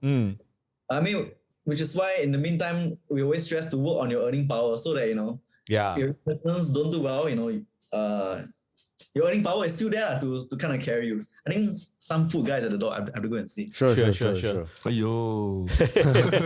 No worries, it's a podcast. As long as it's not his boxers, it's fine. For a moment, I thought it was, but okay, no, it's fine. Hey, but Wei Choon, the good point that Ramin brought up about active income, because sometimes MJ and I, what we get is that we get people who are interested to go into investing, but it's actually they are very interested to use investing as a tool to make get income. to make income, to get out of active income. You know, Yeah. I mean, what do you say to that? I'm pretty sure you guys have Yeah, investing to passive income, guys. passive income. Passive income. I think like talking about Warren Buffett, I think that's the most annoying one I've ever seen. He says something about how if you don't find a way to make money while you sleep, you work until you die. Yeah. Like I've seen that everywhere. And people that know nothing about personal finance, like trotting that line out, like oh, you know, some great wisdom that I learned today. Like you know, you don't mean you say better. I think I get too angry about this. Well, Passive please save that angle. We want to come back to it, you know. So I may just explain earlier, like my girlfriend ordered tea, she now told me that. It's Oh, okay. no problem. Tea is important to Yeah, I didn't. Yeah. So yeah, I think a lot of people use Warren Buffett's word as a way to kind of like sell their stupid causes or you know, their things. True. So the one that Wei Choon said is like particularly harmful because they use it to sell like the idea that passive income is just something that happens magically, where in fact like there's really nothing passive about passive income. Yeah. Like, Yeah. 4K passive income from investing. Okay, then you need like I mean according to 4% rule, you need $1.2 million. Yeah. Okay, so next question. Where to get that $1.2 million, right? Yeah. It's gonna come out of your butt or something, right? Government won't give you.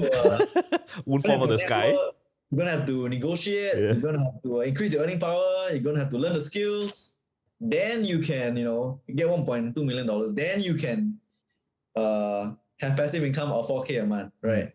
I think the dream being sold now is like, you know, okay, all of you guys don't need work, you're just sitting on your butt at home and then you do this full-time investor thing and then you will get, you know, 4,000 a month in passive income, which I think is really, really harmful. I think people, and what is possibly more harmful is that today's market kind of like support that narrative. Yes.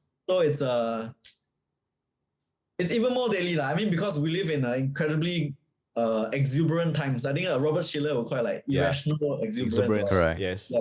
So I think that is really something to look out for. Yeah, there's something about investing. So we typically classify 3 pillars of personal finance. There's earning, there's investing, and then there's saving. Saving is basically spending or lack thereof. So I think like because people, it's very easy to understand saving and earning. Yeah. Yes. So I've been in the workforce for 5 years. I've been working and saving and then working and saving and earning. Like it feels like, okay, I look at my life right now, I don't have a Lamborghini, I don't have a big bungalow, whatever. So what is missing? So they think investing is that thing that will make the difference to change it. But like Ruiming said, like there is nothing passive about that, because if you want to invest, do you understand the kind of work that you have to do instead of understanding the fundamental stuff? Do you understand that you're reading company reports and really digging into the fundamental stuff to be able to do that on a consistent basis? And even then, most active investors don't even beat the indices. Yeah. So like I just hate all this stuff. Like and when you attack them on it, when you point it out to these people that are selling these things, oh well, that's just marketing, you know, like when they come and learn, I will tell them actually it's not so easy, blah, blah, blah. Oh, you're marketing it like that already. People paying money for your call, or they say, oh no, that's the free one. You have to say all these things upfront properly. Otherwise it's I think something should be done about it legally, like in my opinion. I think it's just horse shit. I just think it's horrible that people are peddling this kind of garbage, you know. I know this is happening in Singapore right now because I got hit by the ads by this one where they tell you how to trade. They tell you how to trade based on the moon and the wave. Oh, yeah. You know, he made a follow-up video explaining, okay, here's why it worked and whatever. He's making it worse. I thought it's a joke, you know. I thought he's doing it as a content thing, like, oh, look at this funny little. I thought parody, like, it's good enough to be a parody thing, you know. Wow. I had to look at it twice, like, what? Wait, he's for real? Wow. You know, you mentioned the 3 pillars just now, right? And one pillar was saving. I think this one doesn't get talked about because it's the least boring, sexy one, right? But what have you discovered, right? Talking to people and like maybe interacting with your audience, right? How do they fix and kind of streamline their savings habit? How do they save better, essentially? What do you think are some of the things that don't make sense that you hear and things that should make sense? So this thing called like the Pareto principle, 80-20 rule. 80-20, right? Like I think like for Singaporeans, at least like I'm not sure about Malaysia. Like I haven't lived there. Apologies. Yeah. I think you just have to focus on like the big five, big five decisions, and then everything else is actually okay one. And the big five, I think like it's your car, it's your house. The 5 C's in Singapore lah.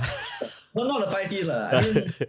I mean, in the past, it's the 5 C's. But I think maybe it's not different. Your car, your house, who you marry, how many you decide to have. I can't remember the last one. I anyhow just whacked the number 5 just now. But yeah, but I think these are like really, really important. Because for example, like if you buy a car really, really early in your starting of your career, then you won't have like that money to start compounding for you, right? Precisely. The sad truth is that if you chiong to buy a car the moment you graduate, that might be the last car you buy. Yeah. Because that car, it just steps up money, pulls you towards like debt versus wealth. Versus like, you delay gratification for a while. You buy your car, maybe after the first 5 to 10 years when you can properly afford it, then the initial money that went into car, right, invested, maybe now it can like slowly pay for the repayments of your next car. And I think like car is the really one big thing that people like to spend on. Especially in Singapore, when it's even actually I more wanted expensive. to ask this, right? I was actually very shocked to hear this about Singaporeans because of you all have this thing called the COE to register for your cars, which essentially jacks up the price a lot, right? And you have to renew every year, I believe. It's so big, it feels like a house when you buy the car. And so in my head, and Singapore has one of the best, if not the best, public transports globally, right? So for me, it's like, I put 1 and 1 and say you don't need a car, you just have to. Anyway, there's no point finding a place near an MRT because it's everywhere it's near an MRT, right? Yeah. And yet what I discovered when I spoke to friends who live in Singapore or Singaporean friends is that it's a big thing. Like you guys actually strive, I mean, not you guys, but I mean Singapore in general as a population. Yeah, as population, actually see getting a car as not just an objective, but like a serious goal that has status symbol also. It's a status symbol. I just want to I think status symbol is definitely one thing. I think that's on the like annoying side. I mean, people like to flex. Actually annoying. I think on the other hand is this psychological theory I like to call like relative deprivism, right? So it's like when you see other people have life slightly easier than you, might not be a lot easier than you, just slightly only. You know what I mean? Like, hey, so and so send their kids to school. Then why our kids have to walk? Extra. So maybe from like outside Singapore's perspective, the walking 10 minutes or 15 minutes is like it's like a small thing. I mean, my mom always say last time people go walk like 2 hours to go to school or something. So they had to fight dragons to go to school, right? Our parents. But within Singapore, like any small difference matters because we compare ourselves to our neighbor, right? I think that's how people get like sucked in the whole car buying thing. Yeah. So I guess from my friends who have kids, I guess to them or elderly parents, I think cars will become more compelling, right? Because you want to send your kids everywhere, then got like the baby seat, and you cannot. So I do see the argument for cars, but I do not see the argument for expensive cars. Yeah, expensive cars or car ownership on the level that we are seeing now in Singapore. Yeah, so I actually want to get a car, like maybe when the pandemic is over, so I can drive in to see my family more. Because for me to commute back to Johor, it actually takes like sometimes 3, 4, 5 hours, depending on the jam. So if I go on peak, then that's a big problem. So I actually just really want a car because like on Friday night at 2 a.m, then I can just drive in. Then I go and sleep at home. Then Saturday morning, I'm in JB already. Understand. That's the reason why I want it. But actually, I think inversely, because I work for the Woke Salaryman, I feel such imposter syndrome for even thinking about it. Like, you think a big shot now, huh? Make a lot of money, want to buy car, is it? So it can also affect me in that kind of way, in inverse, lah. But I think there are situations where actually Singaporeans might want to consider having a car, lah. It's a real thing, lah. Sorry, what do you mean? I think for me, it helps also because like I'm interested in like urban planning. Like it's one of the things that I've read up recently, and all the evidence shows that big cities are just not conducive for cars. True. And Singapore is a big city, right? So this leads me to think like, okay, the only reason why I buy a car is I have to do, if I have to travel like intercity, you know. Yeah.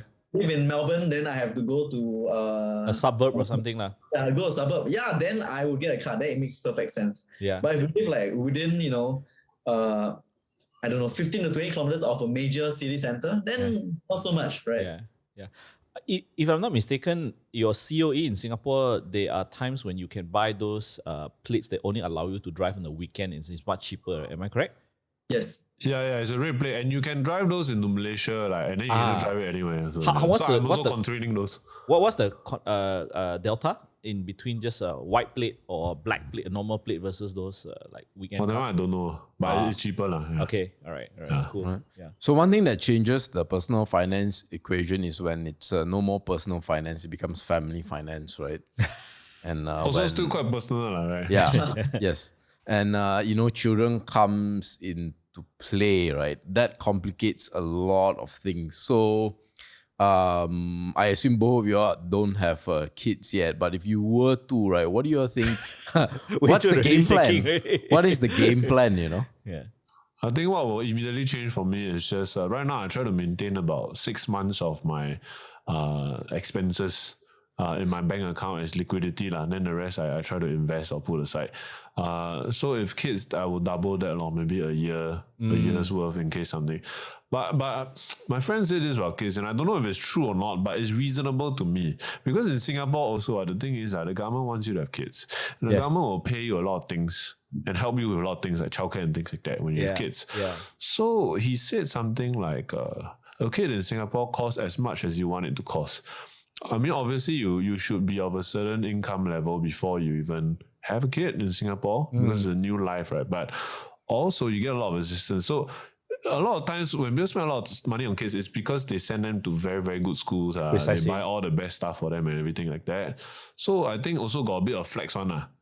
But I'm okay with it. For me, it's more of the time and the lifestyle sacrifices that will come into play when I have kids. It's just 18 years or 16 years that I will now be dedicated to this person's life journey. Yeah. I don't know if I'm ready for that yet. Maybe it just shows my immaturity. Yeah. Ruiming?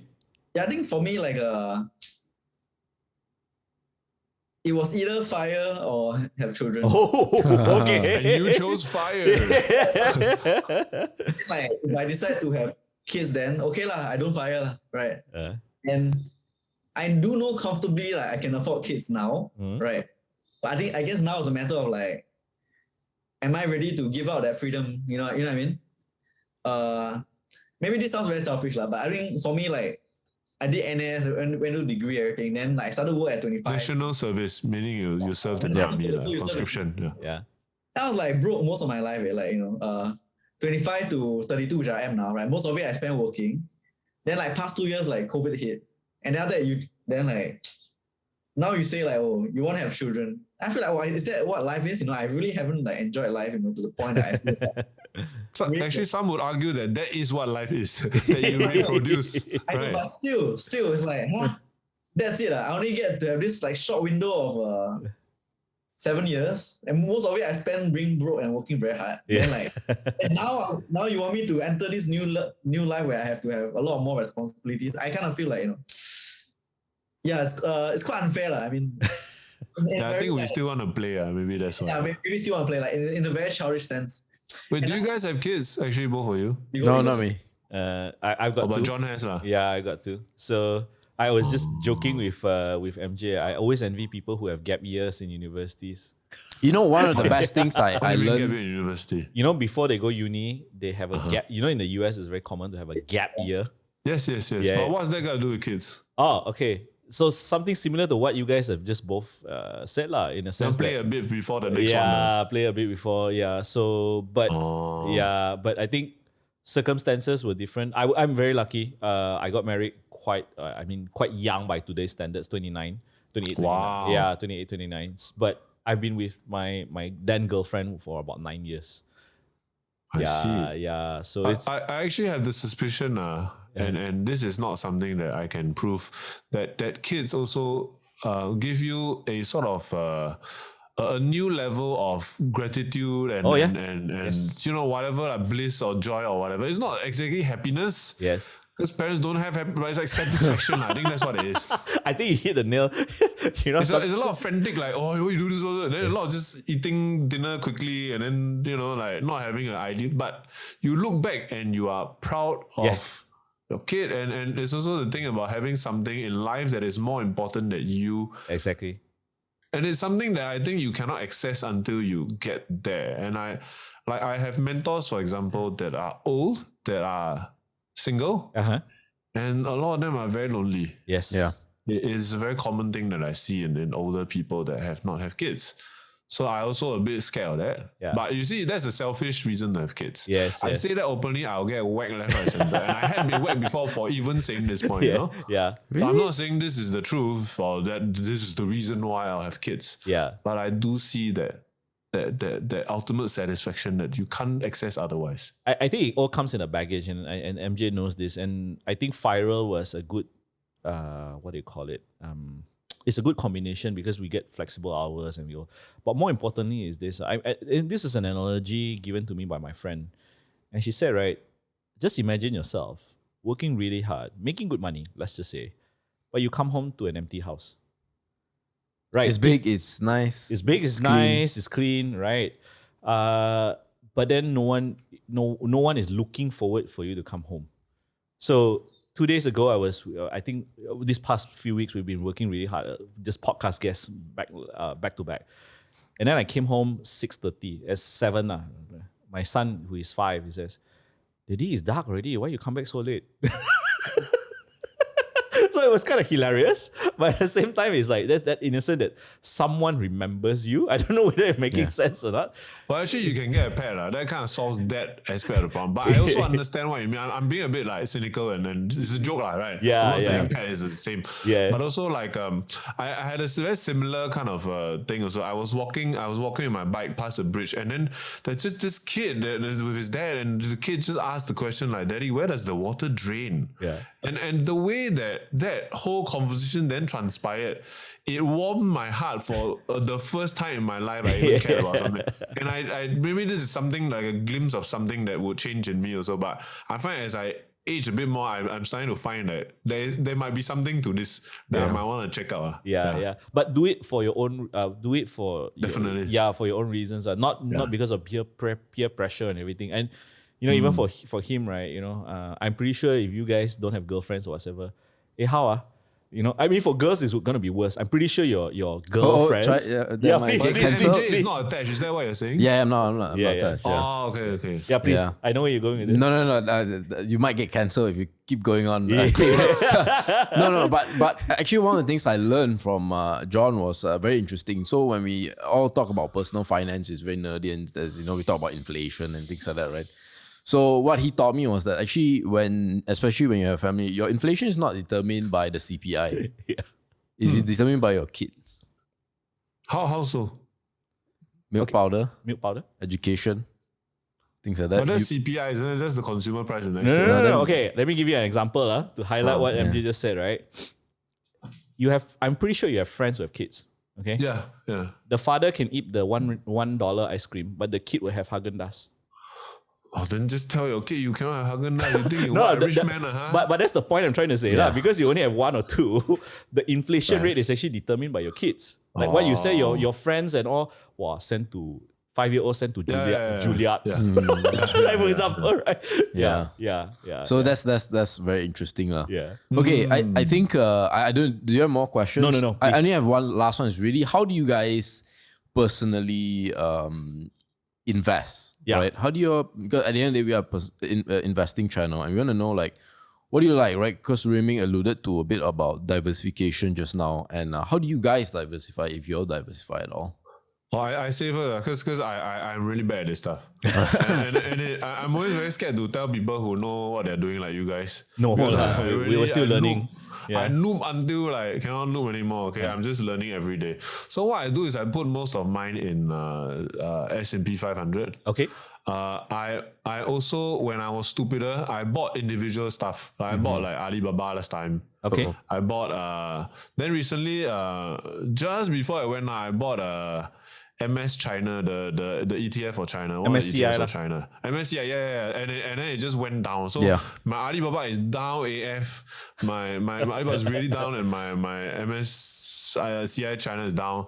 But the SP 500 is still tanking lah. It's tanking most of it. Recently, yep, that's right. Yeah, so I also play a little bit here and there, like 1K, 2K here and there, that kind of like I buy little things here and there, like Tesla, Disney, things like that. I also bought Zoom stupidly because it was but it's stupid buy. So I have a lot of mistakes, but the mistakes are not big, like because they are quite small percentage. Mostly I just DCA into the SP 500. I'm thinking about doing a world one, but I have no compelling reason to do that yet because my capital is also not huge. I see. Then recently I also put a little bit into crypto, but I just do a split between Bitcoin and Ethereum, and it's not Right. more than 5% of my portfolio. No It's Shiba actually done Inu for very you. well. Sorry? No Shiba Inu for you, right? No, I didn't touch any of that. So I like to call myself risk averse, but actually recently Ruiming corrected me. I'm not risk averse because I'm investing in stocks and stuff. So I'm not actually risk averse. I just feel I think in the kind of circles that we keep and the kind of like YouTube channels I subscribe to, the kind of Facebook groups I'm in, I feel very conservative lah. But actually compared to the average person, I'm okay lah. You know, but I've made a lot of stupid mistakes on that, but most of it is just index for me. Yeah, that's it. Right. But before we go to Ruiming, I just want to ask also, right? In Malaysia, we have the EPF, which is the CPF equivalent. Yes. Yeah. And a lot of people actually rely on that. So they think EPF is going to take care of them. Do you feel the What, same? 6% is it? What's the percentage roughly? Five to 6 lah. On yeah. a good year, probably Right. 6. Yeah. Yeah. So do you all feel the same as well for Singaporeans where they say, CPF is the safest, it's going to take care of us? Actually, most of the voices that you hear, okay, not most lah, the loudest voices you'll hear about CPF comes from people who don't like the government. And they will say that the CPF, is, because in Singapore, I'm not sure exactly how it works in Malaysia, when you can withdraw and stuff like that. But for Singapore, you can only withdraw past a certain age. I think it's 65, right, Ruiming? Oh, 60. Whoa, 65. Oh. Ours is 55. 50 55? for half, right? Something like that. 50 for half, 55 for full. But now I think they're going to switch to 55 for half and then 60 for full. So Right. it's still Moving it up lah. it's still age pivot. Yeah. Yeah, But you see, Singapore is very young. Singapore is what? I don't know how many years. Not even 60, 70 years old. Like Ruiming. Like, how old is Singapore? Wow. 1965, right? I think 65. Yeah, I think so. It's 3 or 5. So Yeah. so 60, it yeah. hasn't come to fruition yet where you see it or people actually the age come, then they cannot withdraw en masse. Then people say, oh, the government really. So I mean, honestly, Singapore government is rated as a AAA financial kind of a entity or whatever. So it's pretty okay lah. You know, in Singapore, I think the interest rate is about 4 to 5 in the special account that you cannot touch. And it's pretty okay. I've heard a lot of foreigners say they want to become Singaporean just to get access to it. So in Singapore, like the government made us sign up for CPF Life, which is like an annuity thing. So they pay for the rest of your life. Right. So you must have like X amount in your account when you turn 55. Then they let the money roll for 10 years. Then you get money for the rest of your life, which is pretty decent. It's like a lifetime pension plan. Yeah. So I think for like, I was looking at it, I think for 288K or something, you can get payouts of around like 2K a month for the rest of your life. Wow. Which is more than enough. Yeah. To survive. I think that's pretty good just for like a base level of living. Then maybe your own investment, then you just try to try to provide 1 or 2K more. Yeah. Then I think like you will be set already. I mean, of course, along the way, some people will not be able to achieve that. But I think for most people, I think relying on the CPF, at least for a minimum standard of living, I think is very viable. You don't expect it to fund your extravagant holiday right? If you want to live like, I don't know, like a sultan or what, then probably not. Yeah. Live like an everyday humble city goer. I think fine. I think it's very reasonable. What is a reasonable expenses per month in Singapore for a single person or even Attached but no children. attached by no children? I read like, okay, so according to like the official study is around like, I think 1.3, right? 1397, so around Oh. $1,000, right? Mm. It's quite reasonable for a person to, and this budget includes like holidays, you know. Wow. And for retiree. Okay. Yeah, I would think for a working person, Median salary is about 3.5K, something like that. no, Okay. median salary is 3.9. 4.5. 4.5? 4.5. Oh, right. Okay, sorry, yeah. Okay, but I mean, when I was doing my FIRE thing, I spent like 500 a month. It was very hard, but still doable. Personally, I think like for me, I find it very, very difficult to spend anything above 3K a month. I see. If I want to spend 3K a month, I'll have to take special effort. Okay. Like, oh my god, I must buy this thing so I can cross my 3K budget. But usually I average around like 2K a month. Like nowadays, like, once I reach like financial stability. I see. So yeah, I think we need to get Ruiming's answer on how do you as the finance guy, right? The finance How do you half invest? of the Woke Salaryman. How do you invest? Yeah, so I think the core of it is based around like, you know, like the classic John Bogle, you know, Okay. like low cost indexing. funds. Yeah, but I've also prepared for like a scenario where that doesn't work out. Like, you know, like the whole index funds, like hypothesis, you know, blah, blah, blah, is nonsense. Ha. But I think it's unlikely, but possible. Hang on, like someone at my dog.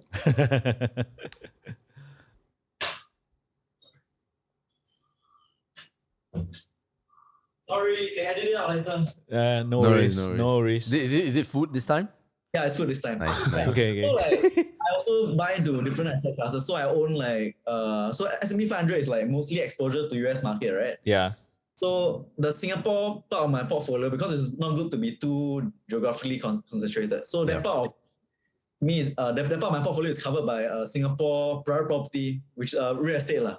So it's kind of like what my parents did. So I always like laugh at my dad. Hey, you know, I copy you. So right now it's like I think 30-30 of my portfolio. Okay, 30%. Yeah, 30%. Yeah, then the rest would be just let me look at my spreadsheet. The rest is like insurance, cash. I think that is around another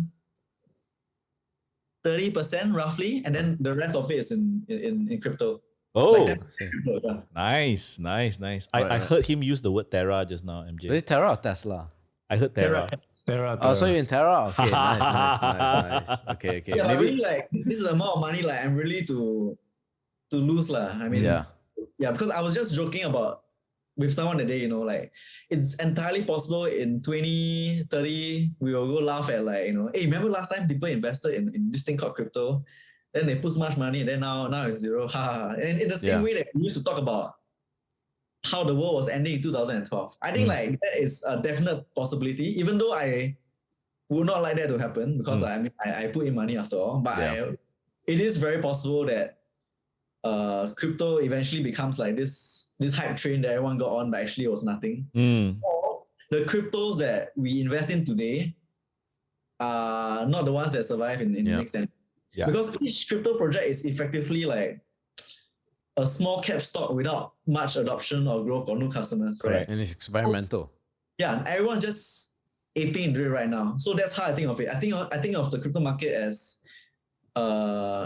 pre-dot-com bubble. You know, everyone put a .com behind the company name. They became an internet company. So I like to think of like crypto market as something like that right now. The only thing that has like real use or like a reasonable use case or use case is Bitcoin I feel, as a hedge against inflation. Everything else, you know, like Ethereum, I think in theory it sounds good, but we have to wait for the situation to develop. So in some ways, like sometimes I get a bit like salty, like, hey, why didn't I invest in Ethereum or Bitcoin all those years back? But I think as an investor, you must consider like what is reasonable to you before investing. And like all these hindsight games are actually quite meaningless. You just invest what is reasonable chance of success, and what is reasonable is always changing. So as Ethereum, as the other like layer 1 blockchains or even like the metaverse becomes more reasonable for me to invest in, then I'll start to put more money in there. But for the moment, that is my portfolio. Right. I try to have like my goal is to have like a FIRE amount, like a FIRE number in each asset class. Yeah. Ah. So in any like bad case scenario, I'll be okay lah. Yeah. Okay. Then you Great. must achieve FIRE 4 times or 5 times. Okay, so so it does sound like it, yes, but actually it's less times because the assets grow in value, man. Yeah. All right. Oh, Yeah. I have one more thing. I think this is something that a lot of people. So I chat with my friends out there, and obviously they know about the Woke Salaryman, and the immediate reaction always, right? This is among Malaysian Chinese. Wow, they must be making bank, man. They must be balling out now, right? Before the the fame and all that. So tell us, are you balling out now? It's hard to talk about money in explicit terms, and I would love to, because I always felt like this was the case when I just graduated. Then I'll ask my seniors like, hey, how much you earning? Like, can you just give me a good gauge so I don't like spoil the market also by undercharging? But they would never tell me. So when I came out, right, I swore, right, that any junior that asked me about myself, I would just tell them, and I do still. Wow. Okay. I will tell them, but it's hard for me to say it publicly because understandable. publicly meaning it's on there, right? People can take it and then just present it. Yeah, I'll contact. Take it out. True, So one true. example, So true. right? One example, I wrote once about how my first job actually was the 1.6K web designer role that I told you all about. Then after that 1 year, right, I went to study uni, and then I studied animation in school. Then I also got a master's of animation, which actually sounds impressive, but it doesn't mean anything. Right? It's just I wrote a 27,000 word paper and it was submitted onto the database. That's it, right? Yeah. It's been helpful to me when it comes to like getting a higher salary because masters, but actually, honestly, I don't use much of it in terms of the technical things that I learned. It's more about argumentatively, how do I prove a point, things like that. I understand. So I wrote a story about how I repaid my $25,000 undergrad debt on one of our comics. And in the presence, in the air of being completely transparent, I said that when I finished my master's and I came on my first job, I earned $4,000 a month. And there were so many people, right, that dismissed the thing because of that. They say, you got masters, come out, first job, 4K. And then they just dismiss the piece based on that without understanding that, hey, do you understand my first job was 1.6K or not? Yeah. Do you understand that I studied 6 years to get this kind of salary? Understand. Do you understand that I was headhunted and I also had worked for this company, Mothership, previously as a freelancer, so they kind of know my value and they asked me to join them. And I had a friend inside, his name is Ruiming, who helped me to also get the job and recommended me highly. There's so many contextual things to tell people about how I work. So when it comes to the idea of balling, so balling is expressive, right? Balling means I am showing the money. Yeah. Certainly not like we don't ball like that. The only thing we ball on is bicycles, maybe. Because we ride bikes. Cannondale? No, I have a Canyon, and Ruiming has several bikes. What do you have, Ruiming? What bikes do you have? I have a Kona unit, so that's like because I do a lot of bike touring and cycling. Yeah, so and also Ruiming has a titanium bike, which you think like, wow, balling. But his titanium bike, right? He go OEM factory and he make himself. Right? He tell the manufacturer to make to his size. Even that one, he kiam until like that, you know. This kind of thing I also won't kiam because I think, wow, titanium, you're gonna spend big bang. I'll just rather get from a proper manufacturer. Yeah. He go and find the factory and then he made it himself to get it shipped. That's how unballing he is like. Yeah. But when it comes to money, we're making good money, I think, for now. And it's very hard to say because like the instability, I don't know when we'll go out of business. I don't know when the money will stop coming in. But I think I put it this way, like if our clients suddenly all stop coming to us, right, I think we can roll for about a year or two without having to worry so much about our business. Because we don't see it as balling, we see it as war chest. Yes. We are keeping it so that in case anything hits us, whether it's a cancellation wave, people misunderstand something, we say, we make a mistake or something, we have enough to make plans and either change or move on or just write it out. Great. Happy that you guys are where you are. Yeah. For now, who knows? I got some things that I do feel like I spend on, which I think like quite decent. So I did LASIK recently. You did LASIK. LASIK. Yep. Man, why didn't I do it earlier? I mean, cause I called it broke, obviously. So, but I think like I did LASIK. I think mostly investments on my health. I want to do like braces this year because I have this teeth that like always has like food stuck below them. My gum is always bleeding. So I think like mostly the money that I've made, I will use it to invest in my health so I can live longer. And I think nothing too fancy. I did take a holiday to Germany during the VTL, but like I think we spent like still conservative lah, based on what I see. Other people. Yeah. But you know what my vice is? Video games. Oh, I play video interesting. games and I get to the point now where if I want to buy a video game, I don't even wait for discounts now. I just buy it. But usually, video games are like at max at like $60, and then they would take me like 30 to 40 hours to beat. I don't buy any old nonsense. I also read reviews and stuff. So time wise also, because it takes me time to beat the game, I can't buy all of them. so that sort of keeps me in check. Well, sorry, what games? Sometimes quite guilty. Sorry. What games are you playing now? I played a lot of Overwatch last time. Now I'm playing this new game called Back 4 Blood, which is like a Left 4 Dead kind of thing, which I just absolutely love. I spent a lot of time on there. Yeah. I'm trying to find the question that Ian had for them. Yeah, we have we had a one of our guys who work with us actually has a question. Let's see. I think we have to scroll quite far. Yeah, I have to scroll quite far. I hope I can find it. It's okay, take your time. Don't worry. Yeah. Fine. Because he actually suggested, and when he suggested, I already contacted Wei Choon on LinkedIn, so it's kind of like coincidental. And then we said, we're bringing him, we're bringing you guys on, and then he said he had a question. So, oh man, Nice It's to meet okay, you. you can slowly find. Yeah. I will unpack my Yoshinoya. Yoshinoya. You got Yoshinoya near you? Yeah. Vivo City. I thought they closed down already. There was one at Somerset that is no longer. Harbourfront Centre. So it's the not so good Vivo City beside Right. the commonly mistaken. It's the Vivo City. the poor man's. No, don't say that. Don't say that. Okay. Let's say no, this part can be edited.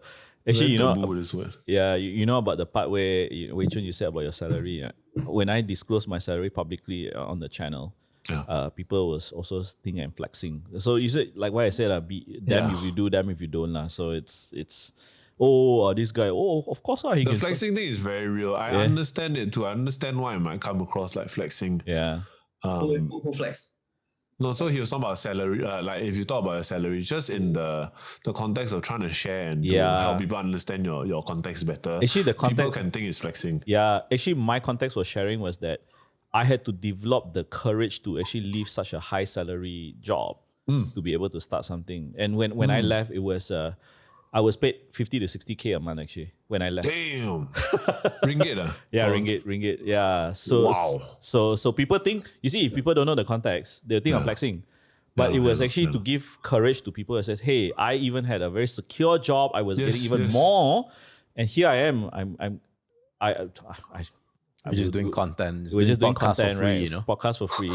I'm drawing 6K a month from Yeah. FIRL. I'm like, so it's like it's a 1/10 of So We draw 4K a month, but Sing dollar lah. yeah. I can't find a. Yeah, I will.